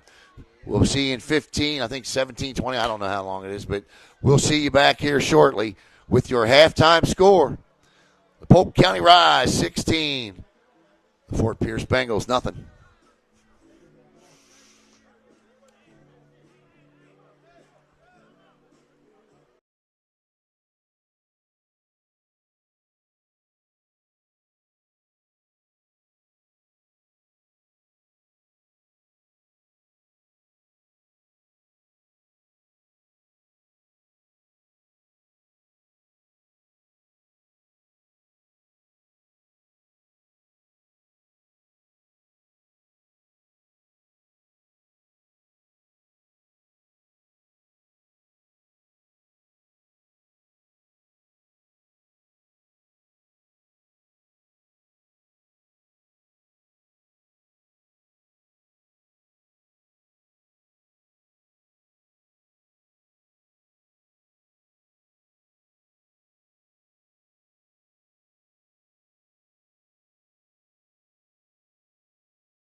All right, welcome back. Third quarter will be brought to you by Pool Boy Mafia. Service, installation, repair, hashtag Pool Boy Mafia. Call Danny today. Check out his work on Facebook using the hashtag Pool Boy Mafia. We are ready just about here for second half kickoff. And the difference in this one, 4 first half turnovers by the Fort Pierce Bengals.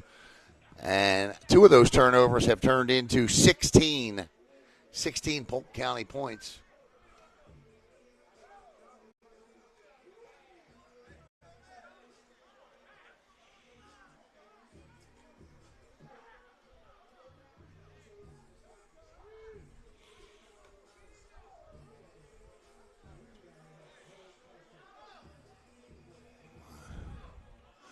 As we get set for the second half here, and the Bengals will be kicking off to Polk County. Back deep is Dominique Brunson.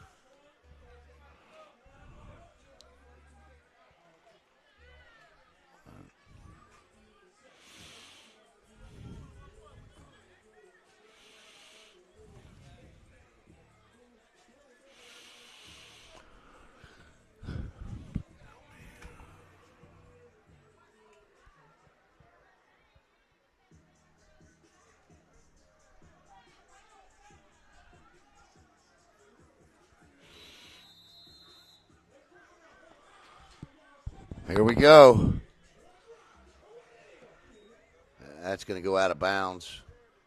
And it'll be an illegal procedure penalty and be 1st and 10 for Polk County here as we start the third quarter. And our other game tonight here on Brevard Sports Network, if you're looking for it, it is over in the third quarter as the Space Coast or East Coast Sharks with a 7-6 win, I believe it'll be a win, over the Northeast Outlaws. The game ended in the third quarter. An unfortunate incident that sometimes we see at the Semipro level, a fight, bad one. So if you're interested in seeing how that went, go back to the broadcast here on Brevard Sports Network and just fast forward to the end of the stream and you'll see it. You'll see it. But this one here, 1st and 10. This one's been chippy, but the referees have done an outstanding job at keeping order. And, again, you see these things at this level, but there is no reason for what you'll see at the end of that one.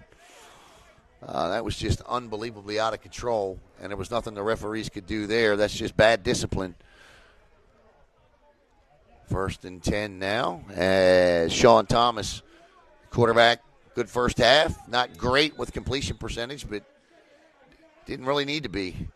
His running game started to click there at the end as the interior defensive line wore down a little bit. There are 10 men in the box here. Now 8. Nice cut. Still on his feet.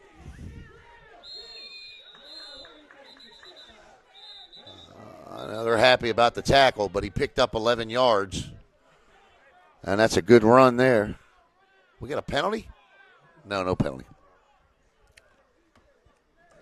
J.J. Roberson's had him a night.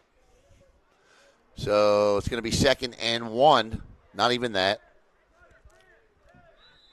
From the Bengal 49.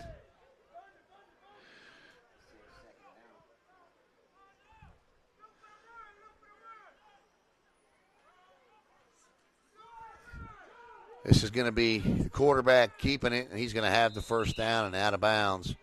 And right now they are running the football at will. Yeah, they got 10 guys in the box.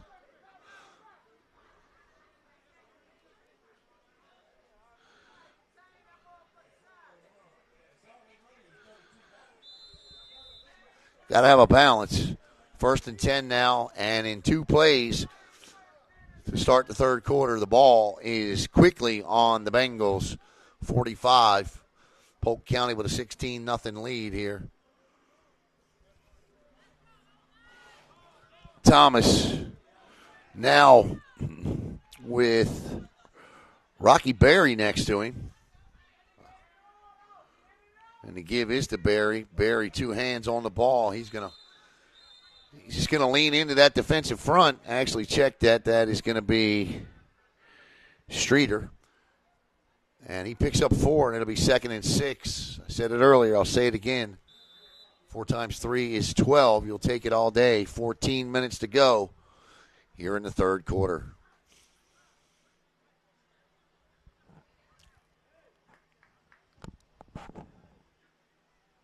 Great crowd on hand. Coach Meach wanted me to make sure I show the crowd, but I can't because of the camera angle. So, Coach Meach, I apologize about that. So they back the ball up once, so now it's 2nd and 7 for Thomas and this Polk County Rise offense. Looks to throw, does wide open across the middle on a quick slant all the way down. Still on his feet. Nice quick slant to Brandon Hernandez. And I'm going to tell you what, he didn't even throw it. He pushed it. Just shot it. He shot-putted it to him across the middle. But it works. And they are all of a sudden inside the Pool Boy Mafia red zone. Hey, I don't care how you pick up 27 yards on a flag-free play. And now it's 1st and 10, 1st and goal at the 10, the worst kind of 1st and goal situation, actually. So they've got 4 downs to pick up 10 yards. They cannot get a first down, and this is an outstanding opening drive to start the third quarter for the Polk County Rise. And the back in the backfield now is J.J. Roberson. Thomas gives to Roberson, and I don't know what that kind of tackle that was. Roberson still on his feet. What a second, third, and fourth effort by Roberson. The Bengals had him for a loss of 4 in the backfield, and somehow he broke about 4 or 5 tackles. Now, he didn't pick up much, but he didn't lose the 4 yards he could have. And it's 2nd and goal from the 8. Outstanding effort from J.J. Roberson. 11:50 to play in the third. And Thomas brings the play back in. Devin Hernandez with a couple of catches tonight. One of them called back via penalty. 16-0. 2nd and goal from the 8 inside the Pool Boy Mafia red zone. Hashtag Pool Boy Mafia. Give Danny a call for all of your in-ground, above-ground pool needs. Anything related to a pool, Danny's your man.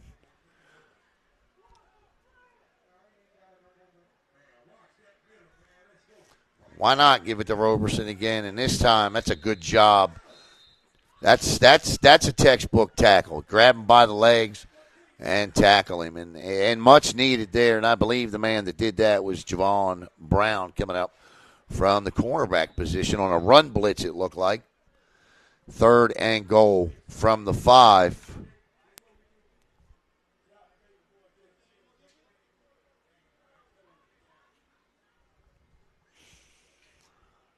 That was a nice timed run blitz there.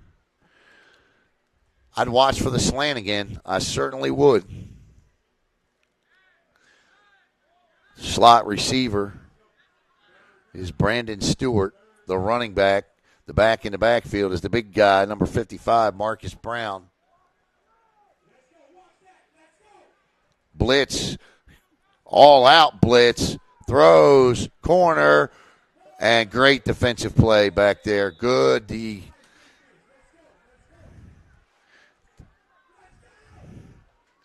That's a good play because that was a well-thrown football. And the DB back there on that play was Tommy Mitchell. And that'll bring up 4th and goal from the 5. So the Rise tonight have scored on 4th and 30. So here they have just 4th and 5, but a much shorter field, which makes these 1st and goal to go situations from the 10, as I alluded to earlier, the worst kind. Brown still in the backfield with Thomas. 4 wide receivers. Hernandez in the slot. Keep your eye on him on the right. Looks, fires, throws, caught. That one's caught. Nope, out of the hands, and that should have been caught. That ball went through the hands of the intended wide receiver. He didn't touch it, and into the hands of the guy that had the best shot at it, who's still laying on the ground, number 15, and he should have had the touch. Yeah, that was a well-thrown football. So the Bengals now, the defense does their job again, and they hold. They've had a good night defensively. And they'll open up the third quarter with Deontay Gray at quarterback. 1st and 10 from the 5, their own 5.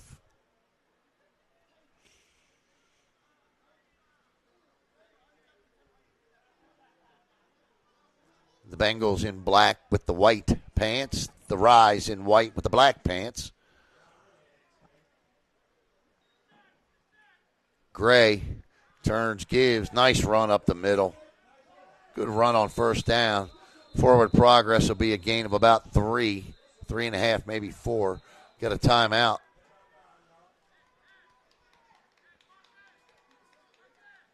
It's getting a little chippy.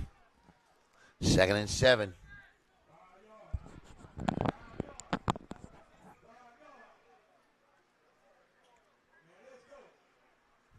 Trash talking going on out there right now. The main culprit is Adrian McClellan, the linebacker.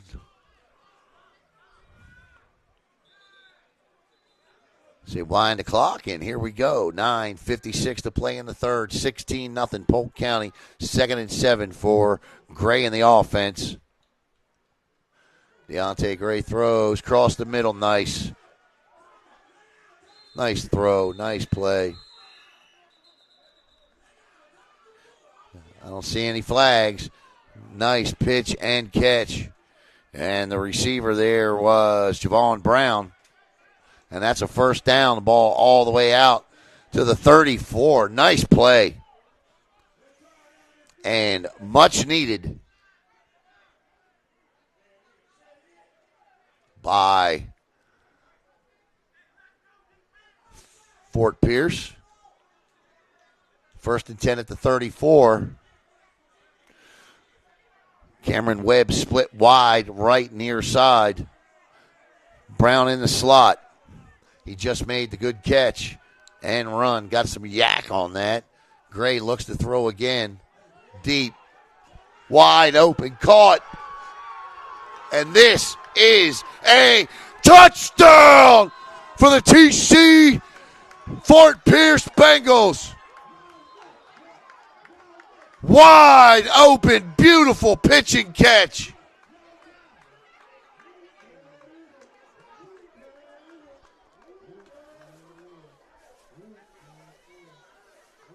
And the touchdown scored by Cam Webb.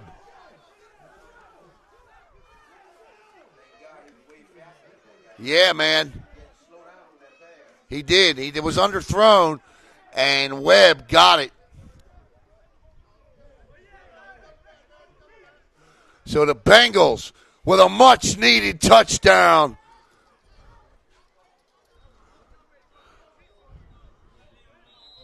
$69 yards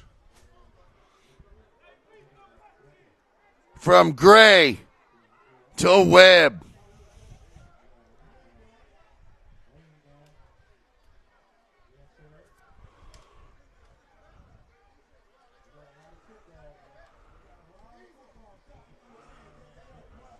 And they're going to go for 2. They need it.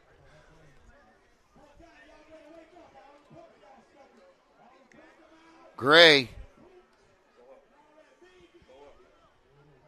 throws, caught, intercepted. They can return it for 2. And he will. He's gone. He gone. Oh, they got him. What a play. What a play. A great play by Speedy Knowles, and they don't call him Speedy for nothing. Speedy Knowles just saved 2 points. Speedy Knowles Yes, the 69-yard touchdown is huge. But Speedy Knowles just saved 2 points. Never gave up on the play.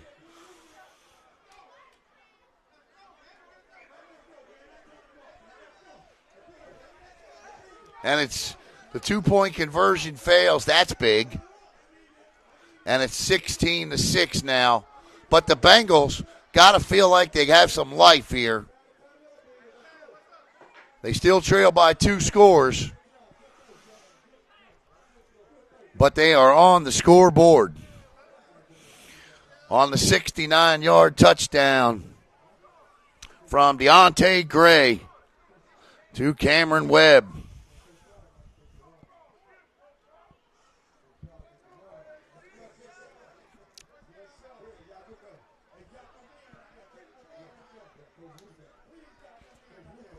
Sorry about that, but that touchdown, that play occurred on a part of the field where we get all kinds of interference with the camera, so not much there we could do. First possession of the third quarter is a big one. And that's a good kick there. Will it stay in bounds? Takes a bounce for the Bengals, picked up at the 15. And we got a game going on now, folks. A little life into this crowd here at Khalil Mack Field. And you got to think if you're Polk County now, no longer do you feel like, Dwayne, you're in cruise control anymore. Because the Bengals have been making those. Listen, that's not the first big pass play of the night turned in by Deontay Gray and that Bengal offense. I would too. I would keep the ball in the air. Yeah, I mean, Polk County's got the size edge, but as Fort Pierce has demonstrated tonight on several occasions, they've got the speed. And speed kills. And that's how you counter size. 7-22.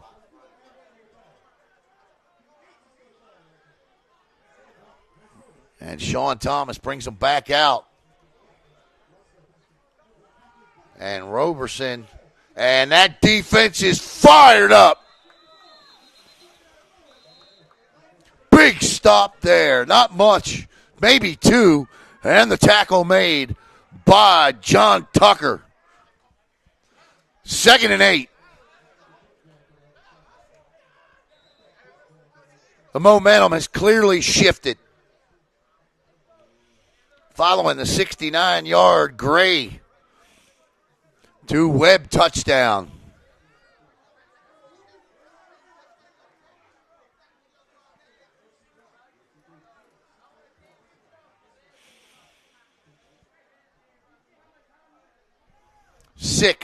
.23 to play in a fast-moving third.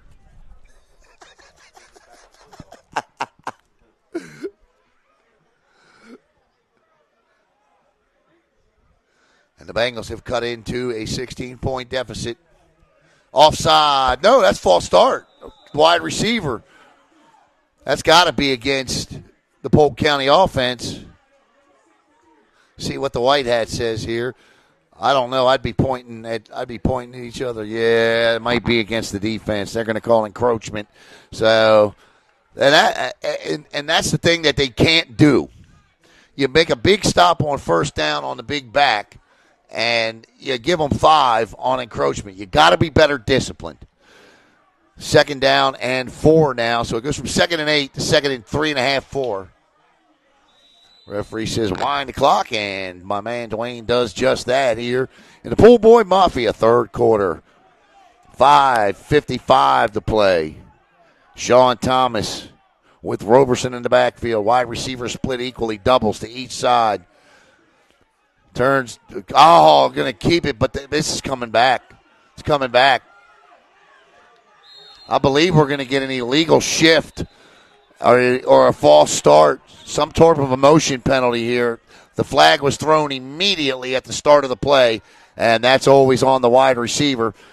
And that will indeed come back, and it'll be 2nd down and 9 again. So take a deep breath if you're the Bengals defense here and make another big play. Shake it off and make another big play. That was an outstanding play by Thomas. Great fake and a great run.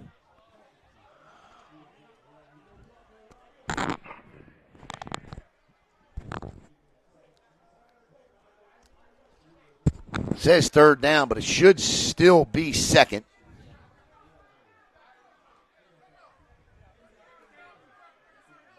And the chain gang guy makes the adjustment. 2nd down now and back to the original 8 following the stop on 1st down of Roberson by Tucker. They may try the same play again, other side. There are 10 men, all 11 guys in the box. And it works to a degree, but you got to be careful doing that with 5 minutes to play in the third. You see that? All 11 in the box. No, that's taking quite a gamble. You got an audible. You, as a quarterback, you walk up to the line of scrimmage and see that. If you got an audible in your lineup, you got to make it there. I'm going back to that slant to Hernandez, yeah. And again, all 11 guys are in the box. The only person back deep. The only person back deep are the officials. They got a run here. They see it. They throw. Caught. He drops it. Touchdown. Polk County on 3rd down and 5.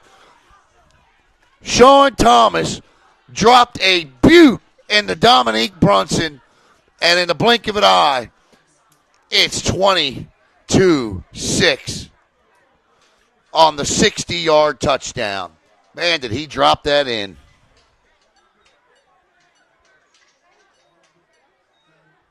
What a throw. You couldn't, I mean, the coverage was there.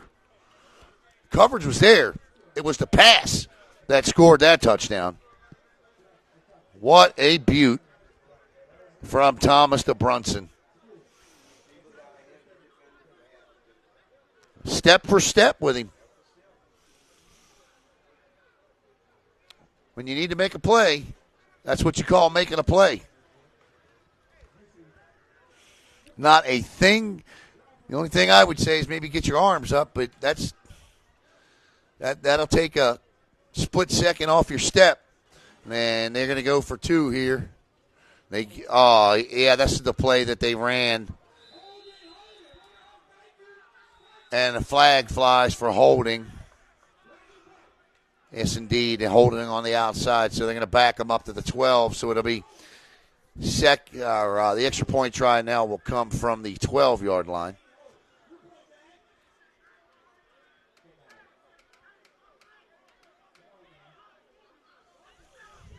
So Polk County answers the 69-yard touchdown from Greta Webb with a 60-yard strike of their own. And with 5:12 to play pending the extra point, they lead it 22-16.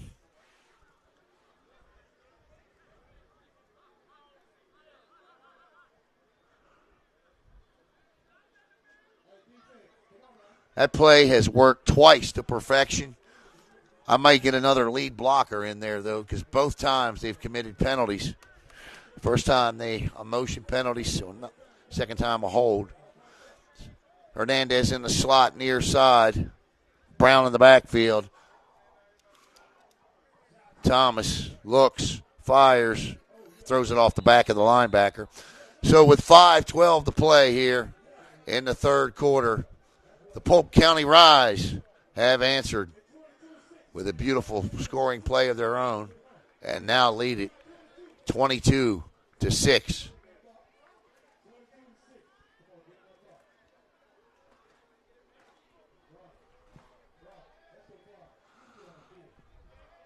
Once again, Pool Boy Mafia, our third quarter sponsors here tonight. Service, installation, and repair, in-ground, above ground. If it has anything to do with a pool, Danny's your man. You can give him a call at 386-523-8162 or check his work out on Facebook using the hashtag Pool Boy Mafia.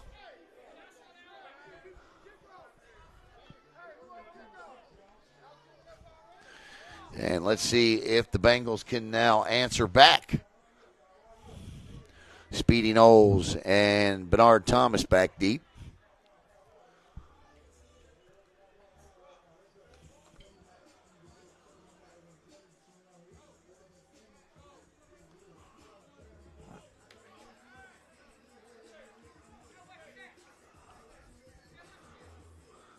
Great crowd on hand here tonight at Khalil Mack Field. And again, I'd like to be able to show them to you, but I can't.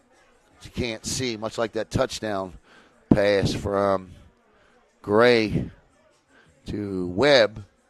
Get a little obstruction towards the stands. If you can't see the corners of the end zone, you certainly aren't going to be able to see the bleachers.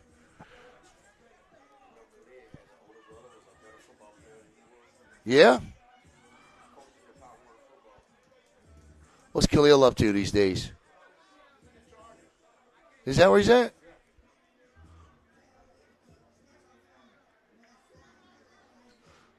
I know he donated $500,000 to this facility. Ball placed at the 35 for the kickoff here. Number 15 to do it. Again, I don't have the man's name, so my apologies to him. And I don't know what that is, but that's a live ball picked up. Wow, that was strange. The intentional kick. That nearly turned into a Polk County turnover.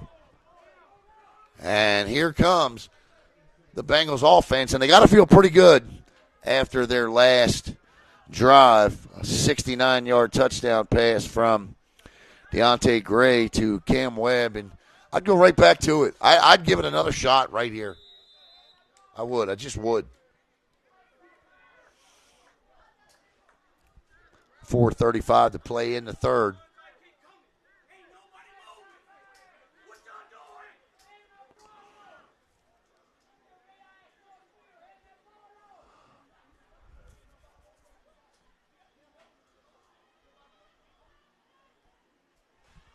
Can't you see?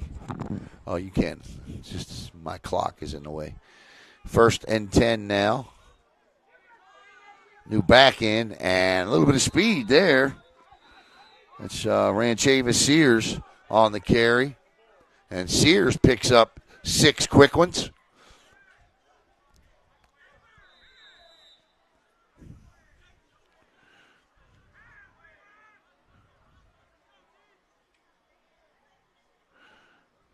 Sears now to the left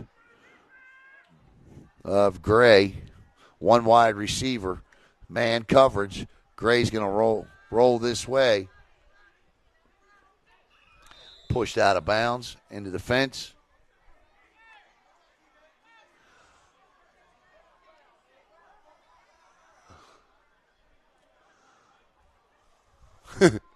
He gets off the sidelines. J.J. Roberson, not unscathed, though, I might add. He caught a word or two on his way back for pushing the quarterback.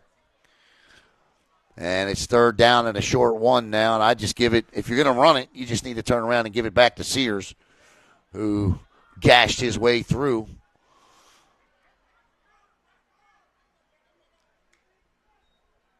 Play action, throws, and right into the dirt. 4th and a yard now. I think I'd have had to go get the first down, Dwayne. Give myself 4 downs here. 4th and a yard. Now you got to pick it up. Or you've gone 3 and out with excellent field position. Let's see what they do here.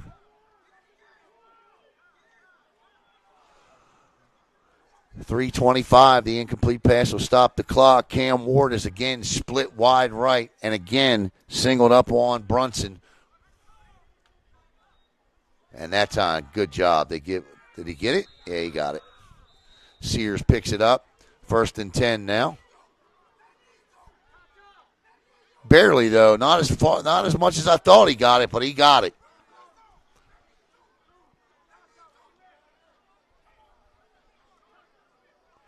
Oh, wow. They're going to measure this.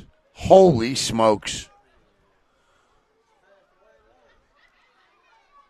They're going to measure. They're going to have to measure. If they got it by the nose of the football. Here comes the chains.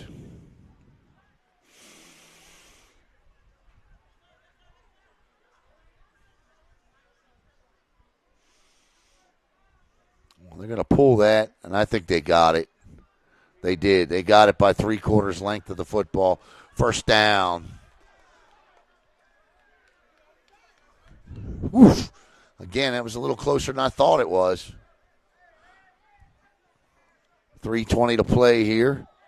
1st down, says the referee. Wind the clock.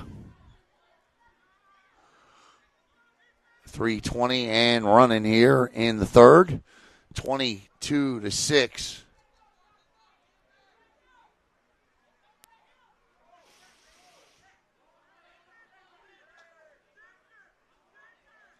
Deontay Gray.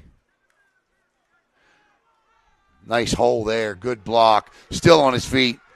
Good truck move. And inside the red zone. And what a great run that was by Storka Smith. Storcha all the way down to the 15-yard line inside the Pool Boy Mafia red zone. He turned sideways and trucked somebody straight to the ground. He kept on going. 1st and 10 for the Bengals at the 15. And the PA guy reiterates, you just got ran over. And he does it again.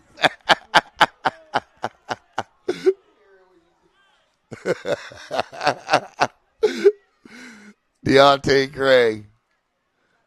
Looking, in trouble. Throws last minute. And thank goodness that he didn't put a little more on that one. And the pressure applied off the corner there by Sylvian Silvera. 2nd and 10. Yeah, I thought, I just thought he just needed to get rid of it a little quicker. He's still telling number 15 he got ran over. That was a good run by Storcha. 2nd and 10 now for Deontay. Gray drops, looks, fires, lofts one into the end zone, and that one into the Treasure Coast Knight, and it'll be 3rd and 10. Boy, they got to get points here, Dwayne. They got to get points here. 2:06 to play in the 3rd. The clock stops with the incomplete pass.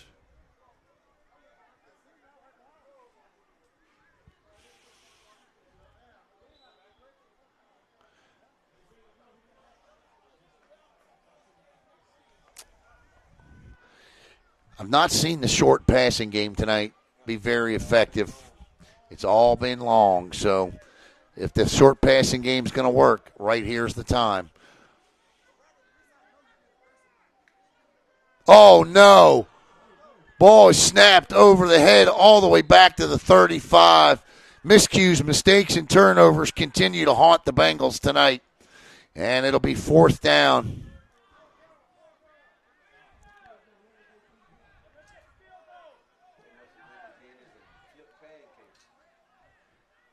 Fourth and 30 now for Fort Pierce. They got a field goal kicker. Now would be a good time for him. That would be 35-45. That's a 52-yarder. I don't know about that. If he can kick, yeah, if he can kick a 52-yarder, he'd be somewhere on Sundays.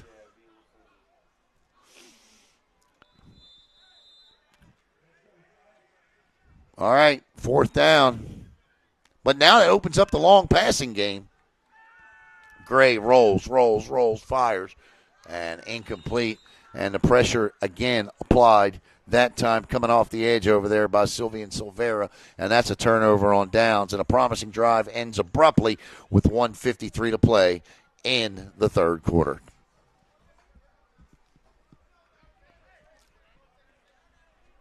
If I'm Polk County, I think I'd take another shot just like they just did.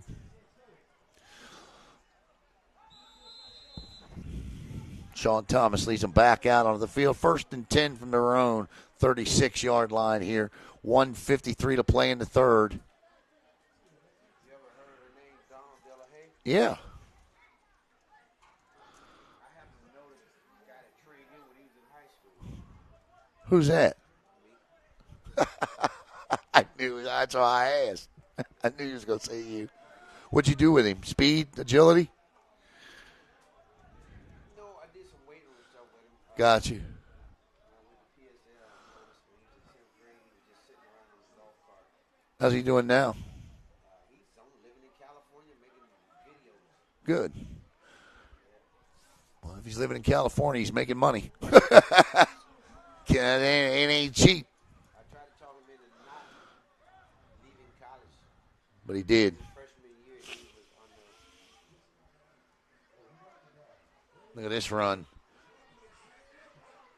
Good run. Oh, my goodness. That is a way-laid hit. I don't know how there's no flag on that. I mean, that hit came about 2 yards out of bounds. It hit the fence, yeah. But the run by Roberson is a good one. And it's 1st and 10 at the 40 of the Bengals. And I would think a score here would all but ice this thing. I'm not saying they don't have capability to come back. No, they put it at 50. He Went out of bounds. No, that gave him a penalty. I'd like to know what this penalty is here. What on God's green earth has happened here?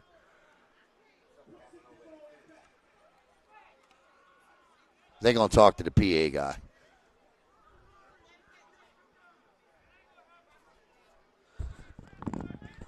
I think they're going to ask him to cool it. Cannon sight. He's funny, though. I'll give him that. He is funny. He's a nice guy, too. He's just getting into the game. He's a fan on the PA.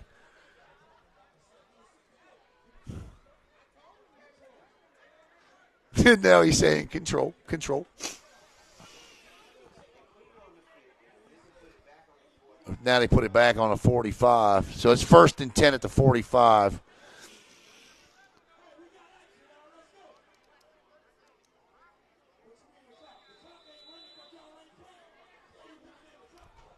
(22-6), and the clock running now. And here we go. Final.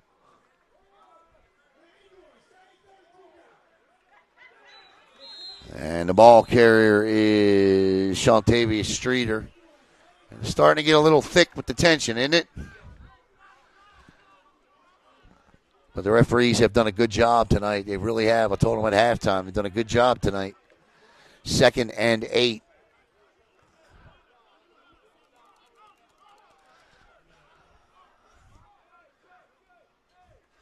.110 to go in the third.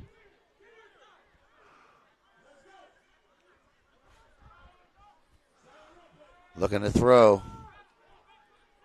Again. Oh, that was a little early, but good coverage. When it's not pass interference, it's great coverage, and that was great coverage because that was perfectly thrown again. And that time he got his hands up, I believe. Yeah. I believe it looks like number 2 out there, Harold Miller, was on that coverage.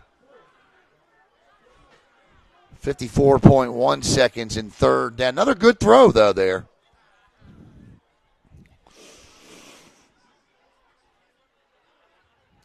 3rd down and 8 now. 4 down territory, I would think.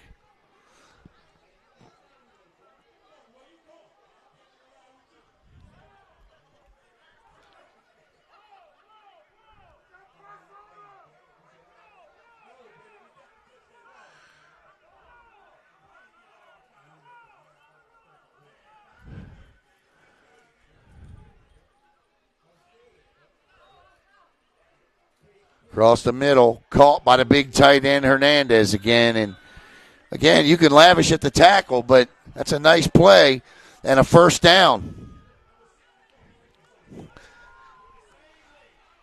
And that will likely be the final play of, and again, another shot put pass, if you will, to Brandon Hernandez, his 4th catch of the night. 20 seconds to go. This will be the final play of the 3rd quarter, 1st and 10. Ball just outside the Pool Boy Mafia red zone.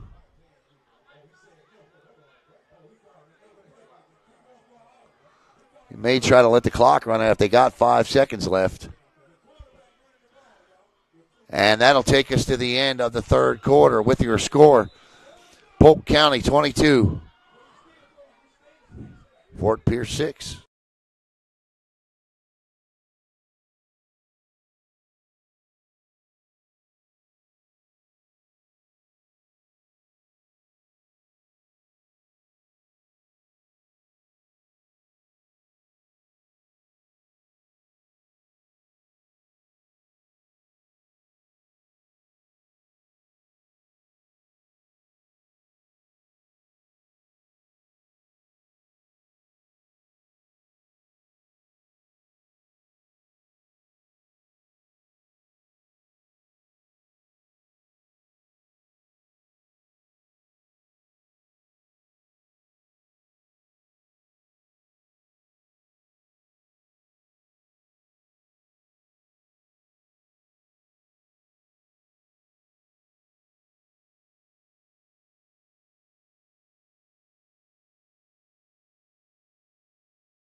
I'll change the quarter here in just a second. 4th quarter, first play of the 4th quarter. 1st and 10. They say wind the clock.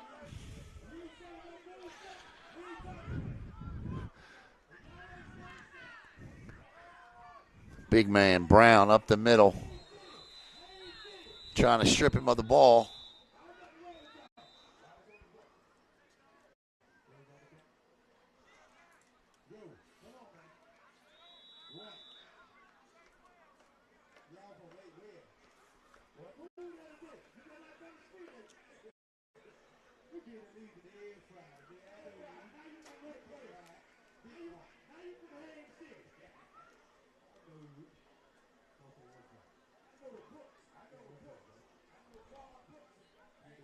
Second and 7 now for the Rise, who lead this thing and are in no hurry. 22-6. The back in the backfield this time is Roberson. He's had a good night. Play action, throws in the corner, caught, touchdown. Polk County, what a catch. The throw was behind the wide receiver, and he just turned and it dropped right in. Yeah, an unintentional back shoulder fade, in my opinion, but it looked good, and it counts. And it's 28-6. What a play. Another great throw from Sean Thomas. And Polk County right now, the number 15, and again, I don't have the man's name, but Polk County pulling away here.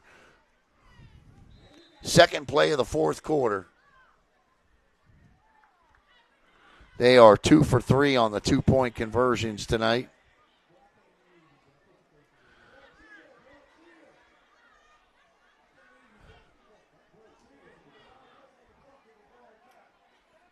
The DB wanted a offensive pass interference penalty there, but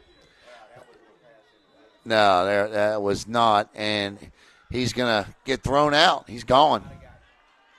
He's gone. And there's another flag.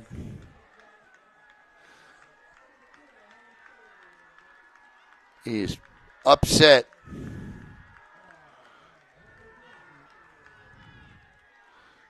And here comes Big Meech. Uh-oh, this could get ugly right here. And here we go. And flags fly.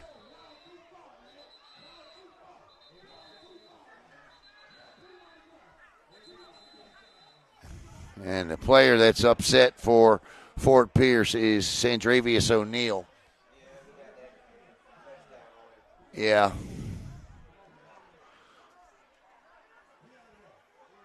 And O'Neal was thrown out.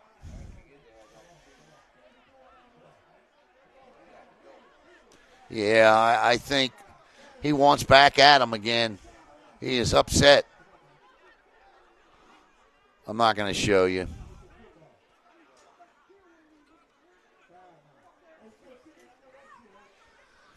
And doing a good job calming him down is Harold Miller.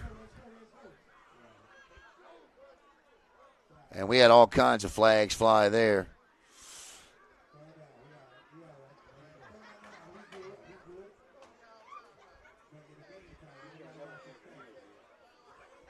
All right, we'll see what happens here. While we wait for this to get separated out, waiting on the 2-point conversion try. Yeah, you sure did. That's a half the distance penalty, 1 point, yeah. And I would think we get any more incidents like this. Yeah. And I would think, Dwayne, if we get anything like this again, that'll end it.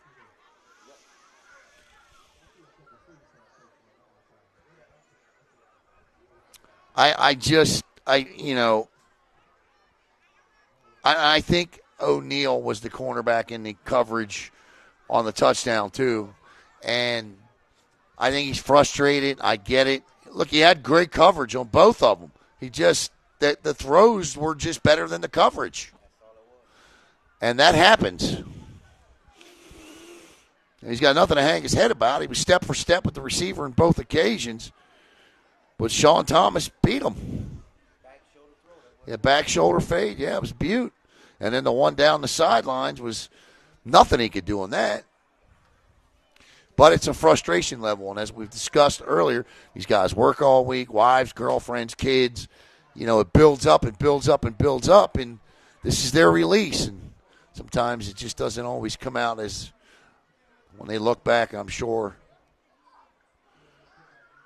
they're happy with. And for some reason, this ball's being walked backwards. Yeah. Walk backwards, go forwards.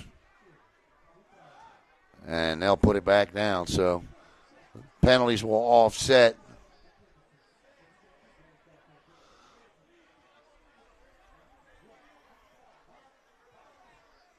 And now Polk County's upset with the officiating crew because I think they lost a player too. Yeah. I was thinking, I don't know that with a 22-point lead and 13 minutes to go, I would risk. There's no chance of them coming back. Their offense is not clicking tonight. And to further, these guys are riled up right now, both sides. So we'll see what comes of it.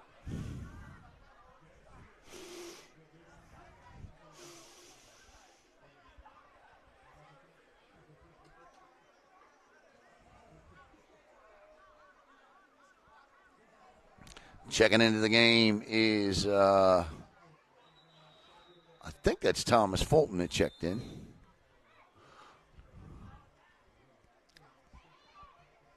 And here comes Harold Miller in. Harold was the calming influence. Yeah. And that's it. And I think that's what Polk County's upset about. Why are we picking up 15 here? Now, I didn't see what happened after that. I don't know if anybody threw any punches. I don't,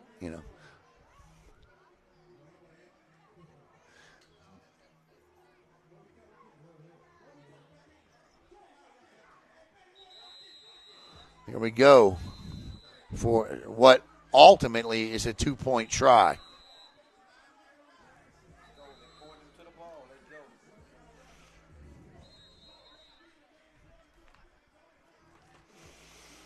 I want to thank Big Trouble Loyalty Bail Bonds. They are our fourth quarter sponsor. We'll get their bottom banner up here in just a second. And we're ready for a 2-point try from what looks to be the 18-yard line. Number 15 with the touchdown. Again, I don't have his name. Sean Thomas, the quarterback tonight. 3 outstanding touchdown passes.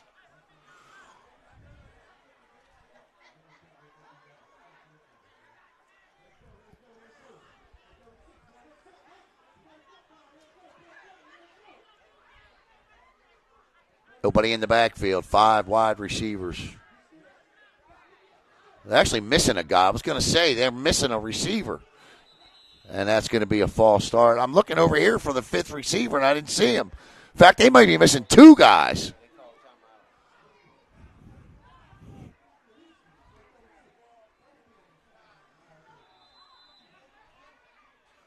Scores 28-6. We'll get it fixed after the 2-point try here.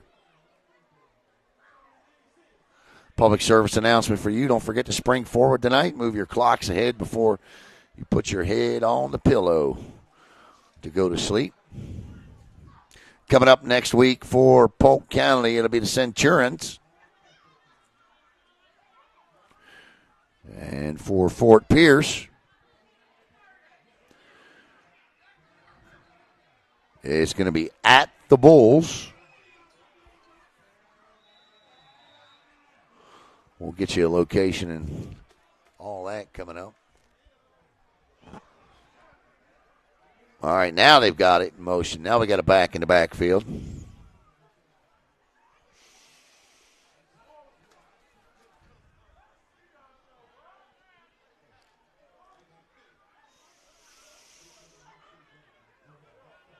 Rolls, throws, caught. I think he got in, didn't he? He does not get in. Man, he was as close could be on that. But he does not get in. They needed 18 yards. They got 17 yards and 3/4 inches.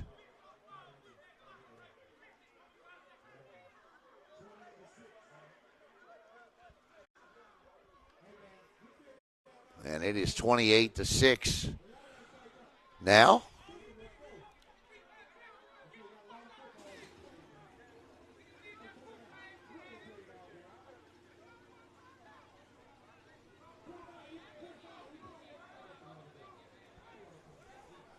Once again, Big Trouble Loyalty Bail Bonds, family owned and insured. At Big Trouble, there is no trouble too big, and their loyalty to you, the customer, is never too small.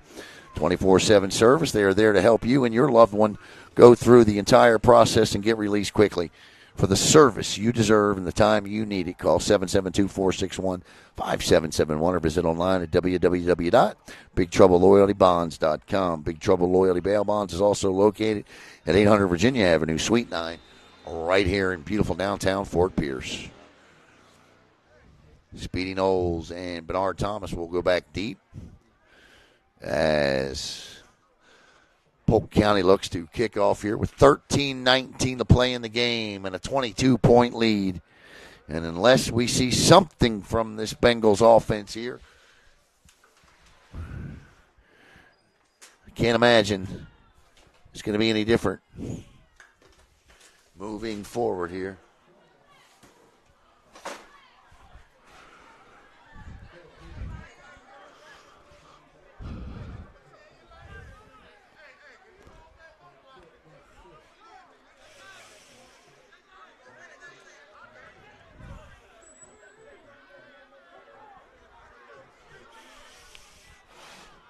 as Roberson, who has done more than his fair share tonight for Polk County, will kick off again.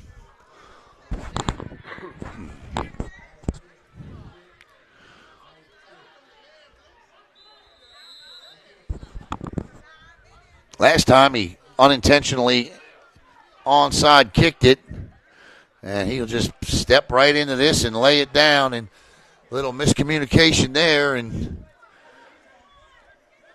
this could be trouble. And a good tackle, open field, but a great run back there by Tommy Mitchell. And I think I might have to give Mitchell a shot to return some future kicks. Boy, we got a flag down here. Not sure what that's about. Yep, this could be 2-hour fourth quarter.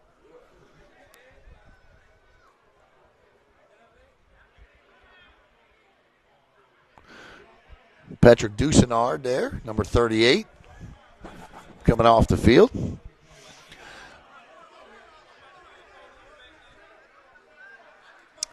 And the flag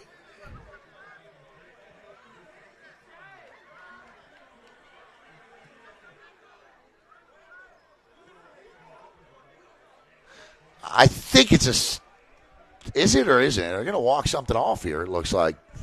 It's against Polk County.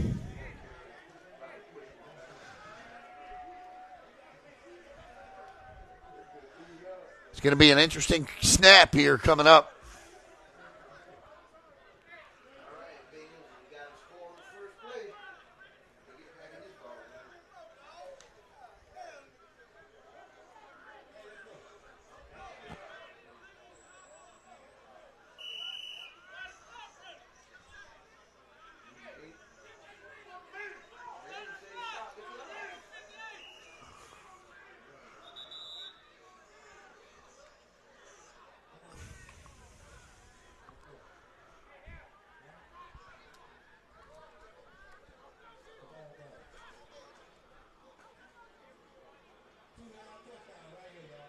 So whatever that penalty was, it'll break it 1st and 10 from the 31 or 32 with 11:40 to play in the game.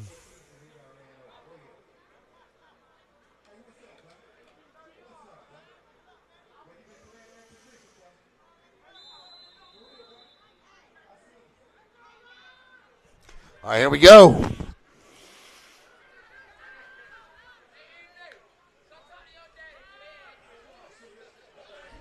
Sears is brought down on the play by Antonio Washington.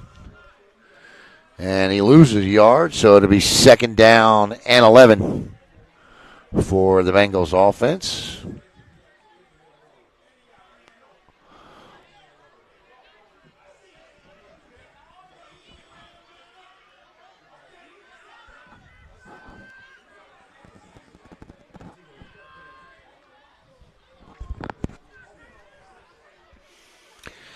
Deontay Gray looks, throws across the middle, and incomplete. 3rd and 11. And the incomplete pass will stop the clock with 10:52 to play in the game.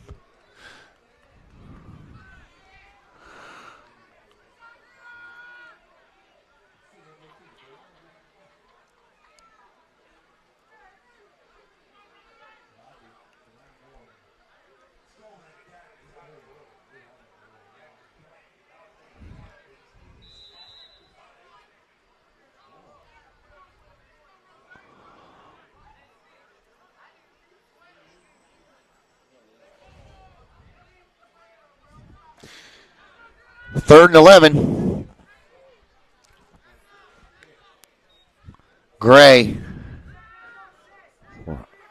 Sears with a chip block there. Nice job. Gray's going to try to run for the first down. He's going to be close.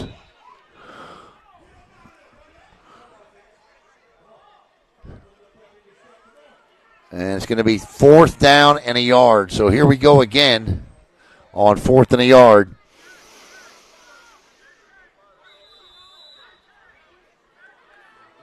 Nice decision by Gray to tuck and run.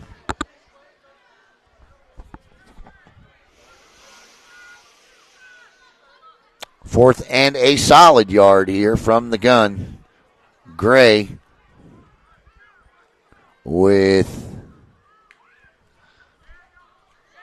that's a first down and a few more. Storcha Smith picks it up. 1st and 10 inside the Big Trouble Loyalty Bail Bonds red zone. We've got an injured player down on the field. Face down. That we won't show you. He's up. So the big guy's up. They stopped the clock for him, so he's got to come out. He's got to come out for a play. That's the rule. They stopped the clock for him. The referee says, wind it, and they'll let him stay in. Okay.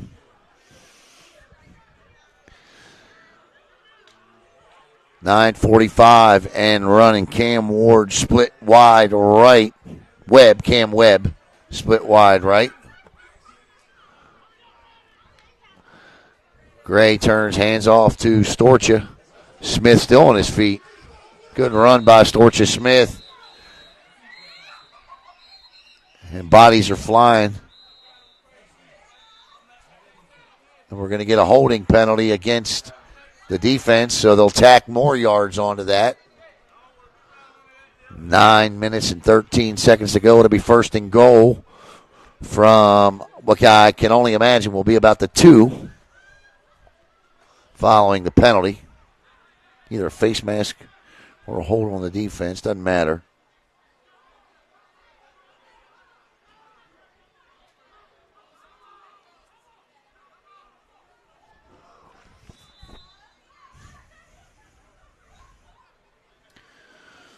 .28-6, Polk County on top, 8:40 to go.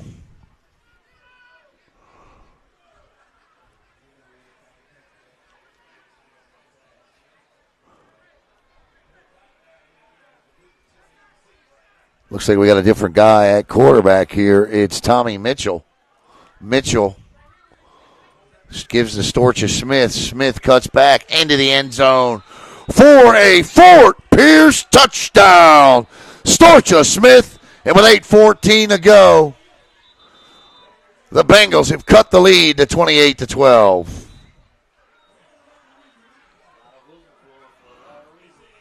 Yeah, it is. See why. It's offsides, decline, touchdown. Storcha Smith. Nice run by Storcha.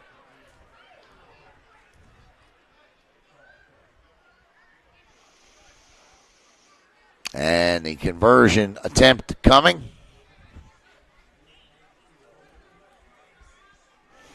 With 8:14 to go.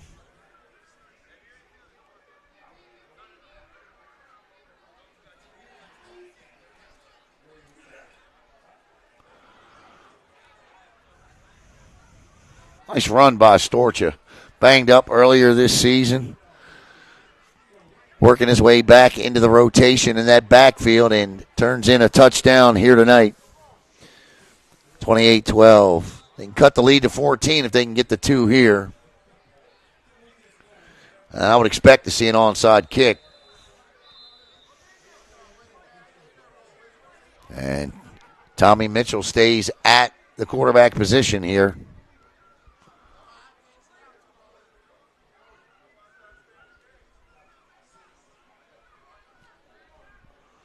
Flag flies, just going on the offense. And he gets in for 2. Let's check the flag.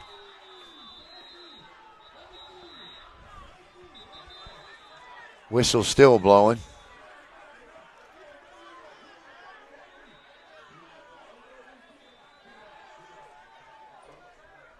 Let's see what the flag is.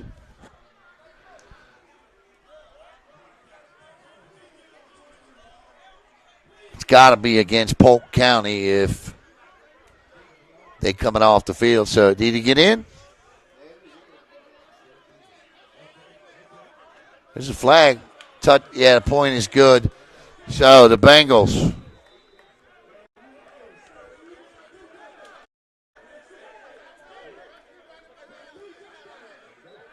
cut it to 28-14 here.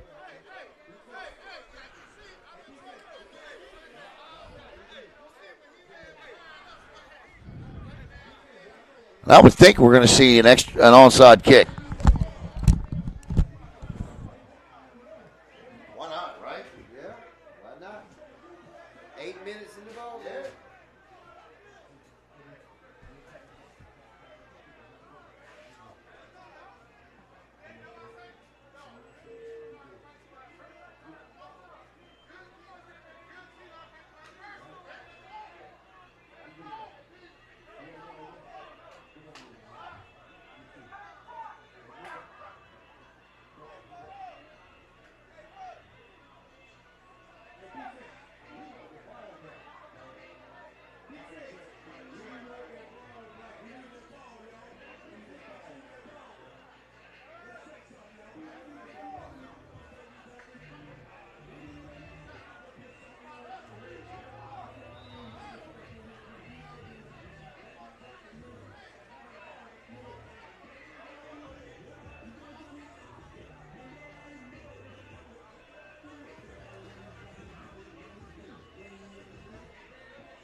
All right, ball's teed up. And I do see the hands team up front. There's Hernandez, the big tight end. Also up there, number 22 is Ronnie Nellums. He's a linebacker and a running back. Number 45 is also up there. That's Sergio Munez. He's a running back. So I'd say that's probably some semblance of the hands team for them. Also on the far side, number 9, Sequoia Aiken. And let's see what big Michael James does here. James a big guy, ain't he? He just lets it go deep. And fielded at the 15. And a flag flies. And that'll come back 15 yards to Devon Pitter. Devon Pitter with the return. 8:07 to play, and Polk County now. You know, scenario here, if the Bengals can make them go 3 and out, get the ball back and maybe score again, we got us a game.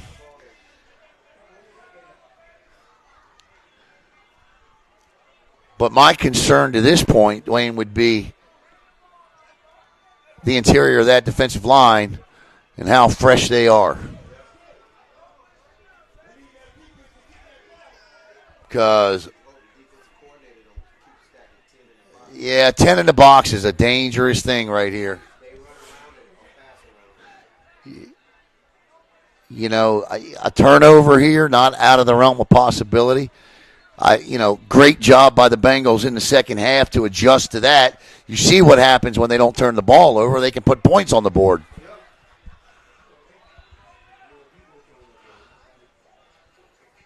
So 28-14 is our score. It's a 2-touchdown game. 8:07 to play. And Polk County either looking for another score or a time-consuming drive. The thing they do not want is a 3 and out, and that's the thing the Fort Pierce Bengals are going to try to force upon them. My biggest concern right now is Sean Thomas is throwing darts, and it's a give straight up the middle. And the ball carrier is J.J. Roberson. He picks up 4 easy ones there, and it's 2nd and 6.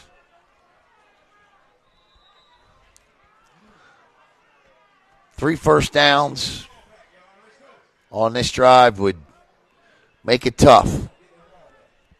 That's about the threshold with which the Bengals need to keep it under.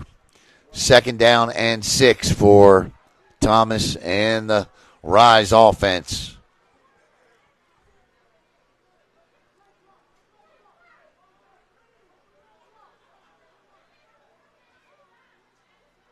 In no hurry, and I don't blame them.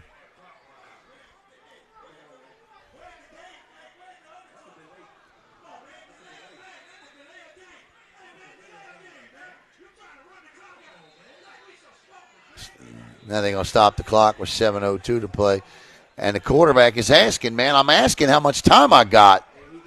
Yeah, he can do that. And the and he's got to tell him. He can ask for him to count down from 10, I believe.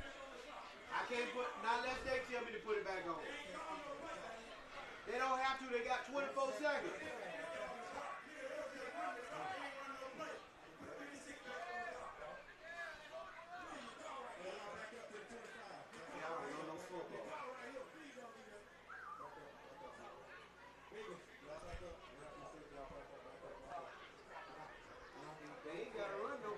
No, they told you to stop the clock when it was appropriate to stop the clock.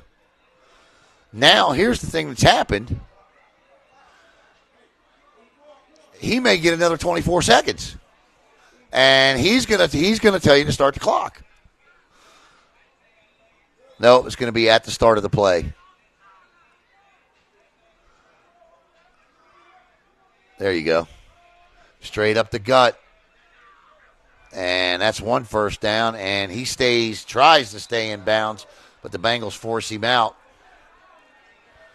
And that's a first down and a really good run by Roberson. That's one.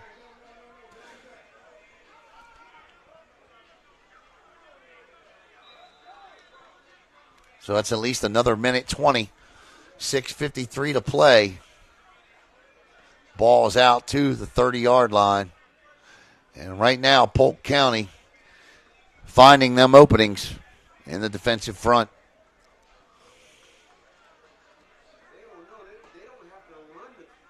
No, they don't. Clock can run forever. Right.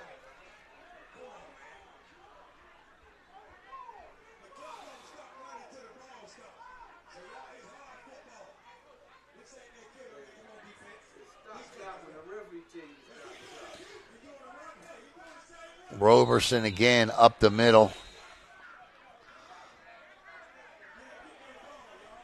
And again, he picks up 5. 2nd and 5 now. Defense has got to force a turnover here or get a stop. 2nd and 5. And I'll tell you what, Sean Thomas is mastering this. How much time I got? He's asking right now, how much time do I have? And he's just told. So now the internal clock in his head runs. And the referee's going to stand right there. And he has to count down if he asks him to. Now he steps away. And that's just good, smart play by Thomas. And again, straight up the middle. And again, another first down. That's 2. No, not in the NFL rules. You don't.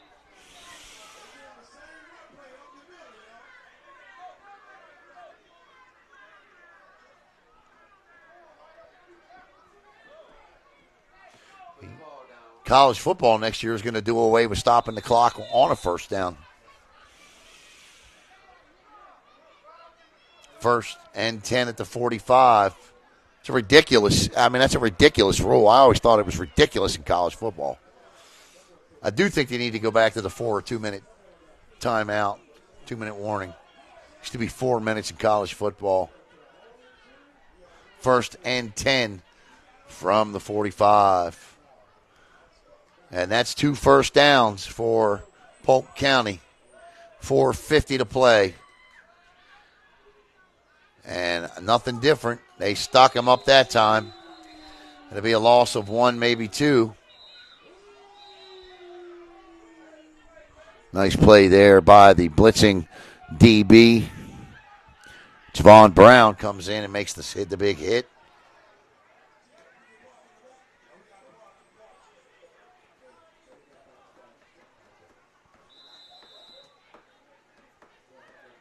And I said 3 first downs. That's 2. Another one here, and I think it's pretty much lights out.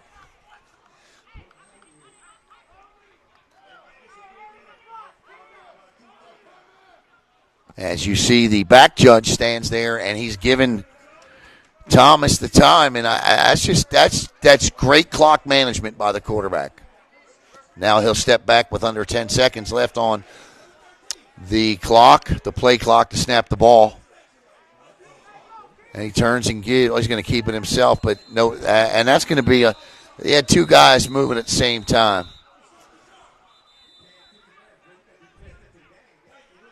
So that's a 5-yard penalty, and the clock will stop because of the penalty.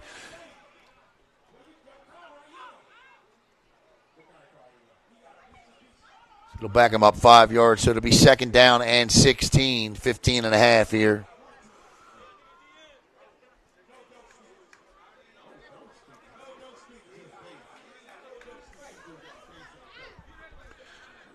I still don't think we're going to see a pass. Unless the Bengals throw 11 in the box again. But they haven't been. They have not been. 3rd down and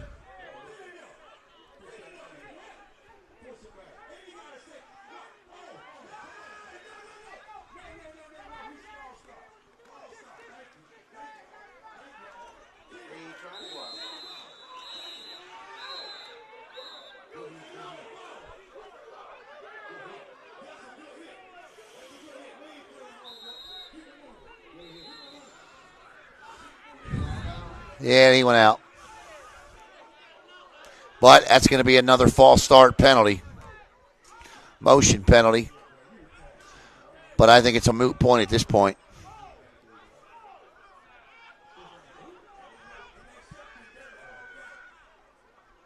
And I hate to doubt the home team here. I'd love to see a miraculous comeback, but it's going to be 3rd down and 20, 21.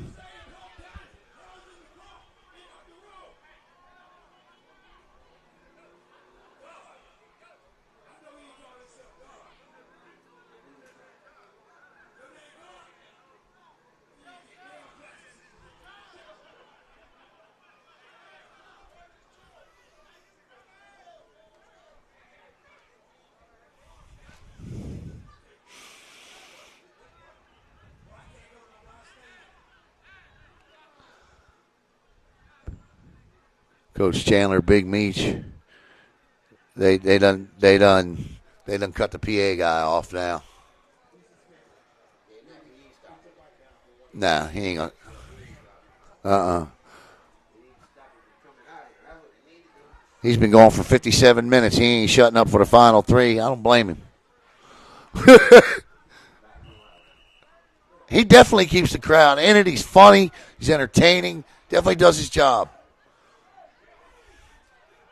Now, he don't know the clock rules. But he does a good job. Yeah, right, exactly.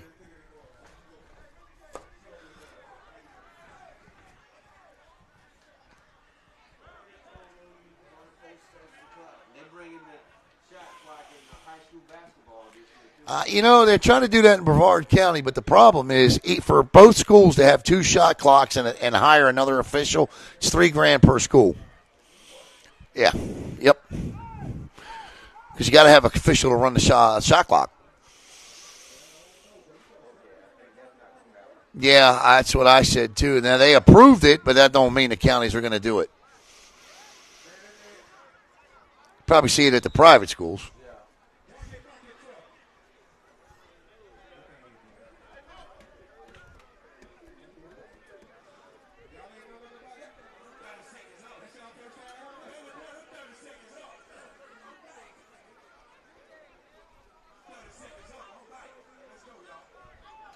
All right, 3rd down and about 17 here for Thomas in the offense. He's going to throw it, surprisingly. Slips, ball's out, picks it up.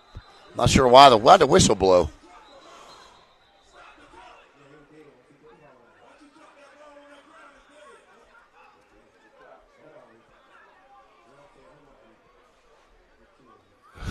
I am a little curious as to why they blew the whistle. You know why? Because when he went down to pick it up, his knee hit the ground when he touched the ball. Yep. That's exactly what it was. Yeah, he don't know that. They say wind it. Yep.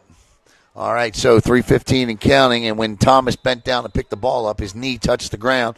Good eye by the side judge there to blow the whistle. Happened so fast, and I think these refs have done a good job tonight. That's just me. Yeah, they definitely did a better job than they did the last time out here for sure.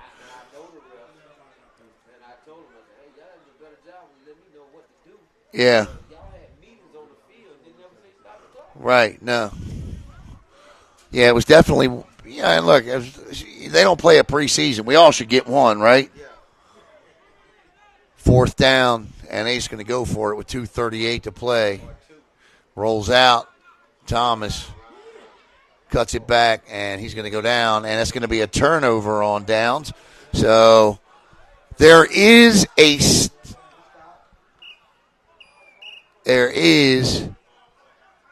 slight ray of hope here for the Bengals. They've got to score within the first 2 or 3 plays here. They've just got to go for it. They don't have obviously time for anything sustained.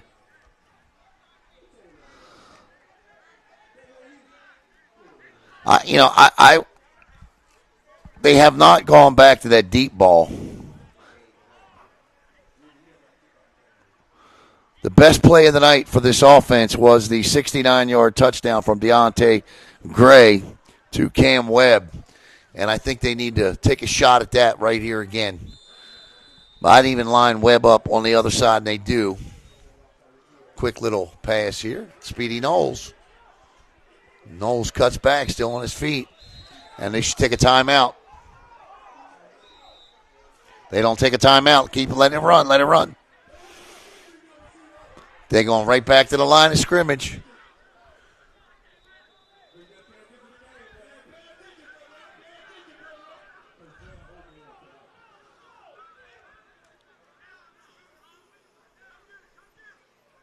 Ooh, Tommy Mitchell.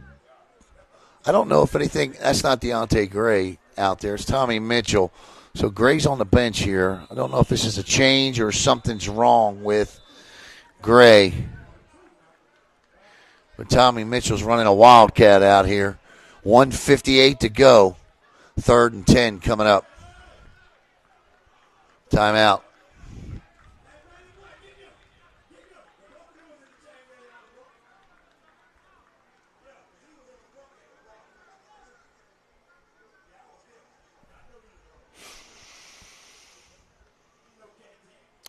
There is a crack in the door, if you will. They would have to score and recover an onside kick, because if they score and they don't, it's over. And then they got to make the conversion.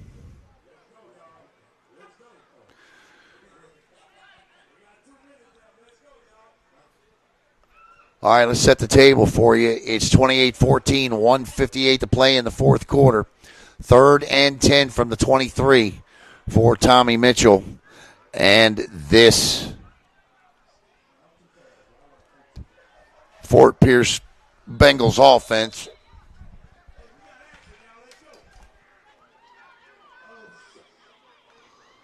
Mitchell, straight drop.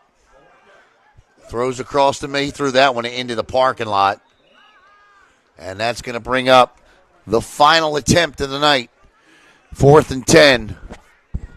The incomplete pass will stop the clock with 1:51. I'll tell you what, Mitchell threw a nice ball. Not much touch on it, but pretty ball.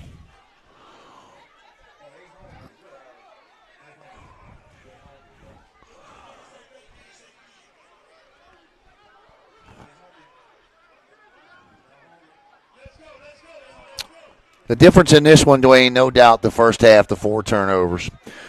Polk County's got 14 points off four turnovers, and that's the difference in the game. It's been a different game here in this second half. It's been 14-14. Timeout. No, that's not second down. It's 4th down.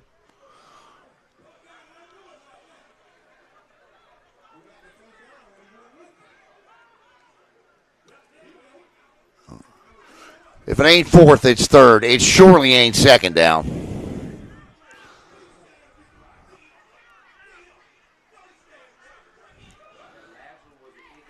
Third down. I think it's third down. Yeah, it's third down. There you go. Okay. So 2 downs left here for Tommy Mitchell in the offense to pick up 10 yards. They got to get in the end zone. Forget the first down. Essentially what it is right now is 3rd and 22. Because a first down, I mean, it gives you 4 more downs to do what? Score and take more time off the clock. So you got to put this ball in here or on 4th down.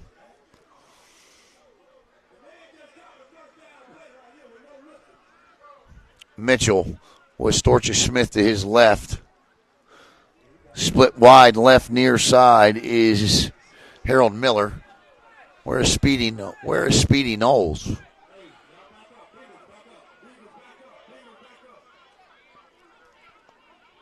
I'd have Speedy Knowles in the slot and try to slip him something. Split wide right far side is Cam Webb. Is that Knowles in the slot over there on the right? I believe it is. Speedy. Just seems like to me every time he touches the ball, something electric happens.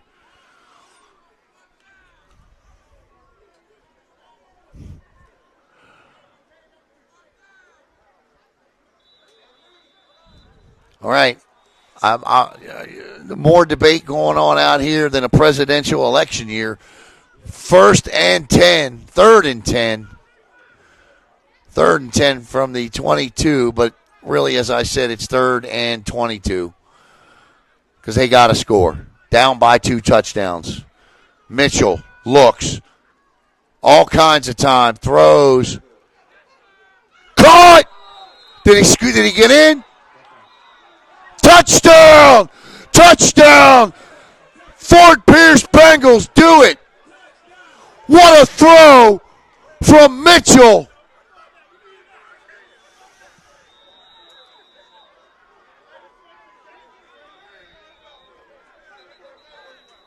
And the crack in the door stays open. They push it open a little wider.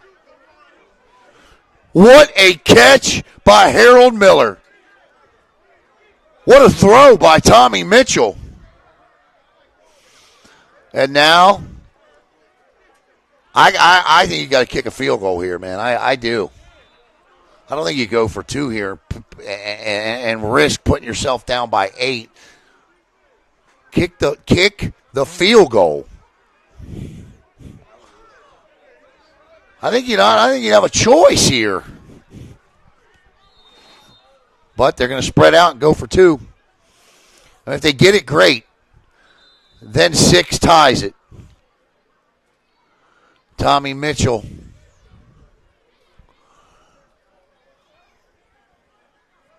Storches Smith to his right. Mitchell keeps it himself. Mitchell. Did he catch that? He does! What a catch by Cam Webb! What a throw by Tommy Mitchell. And it's 28-22. Don't go anywhere just yet.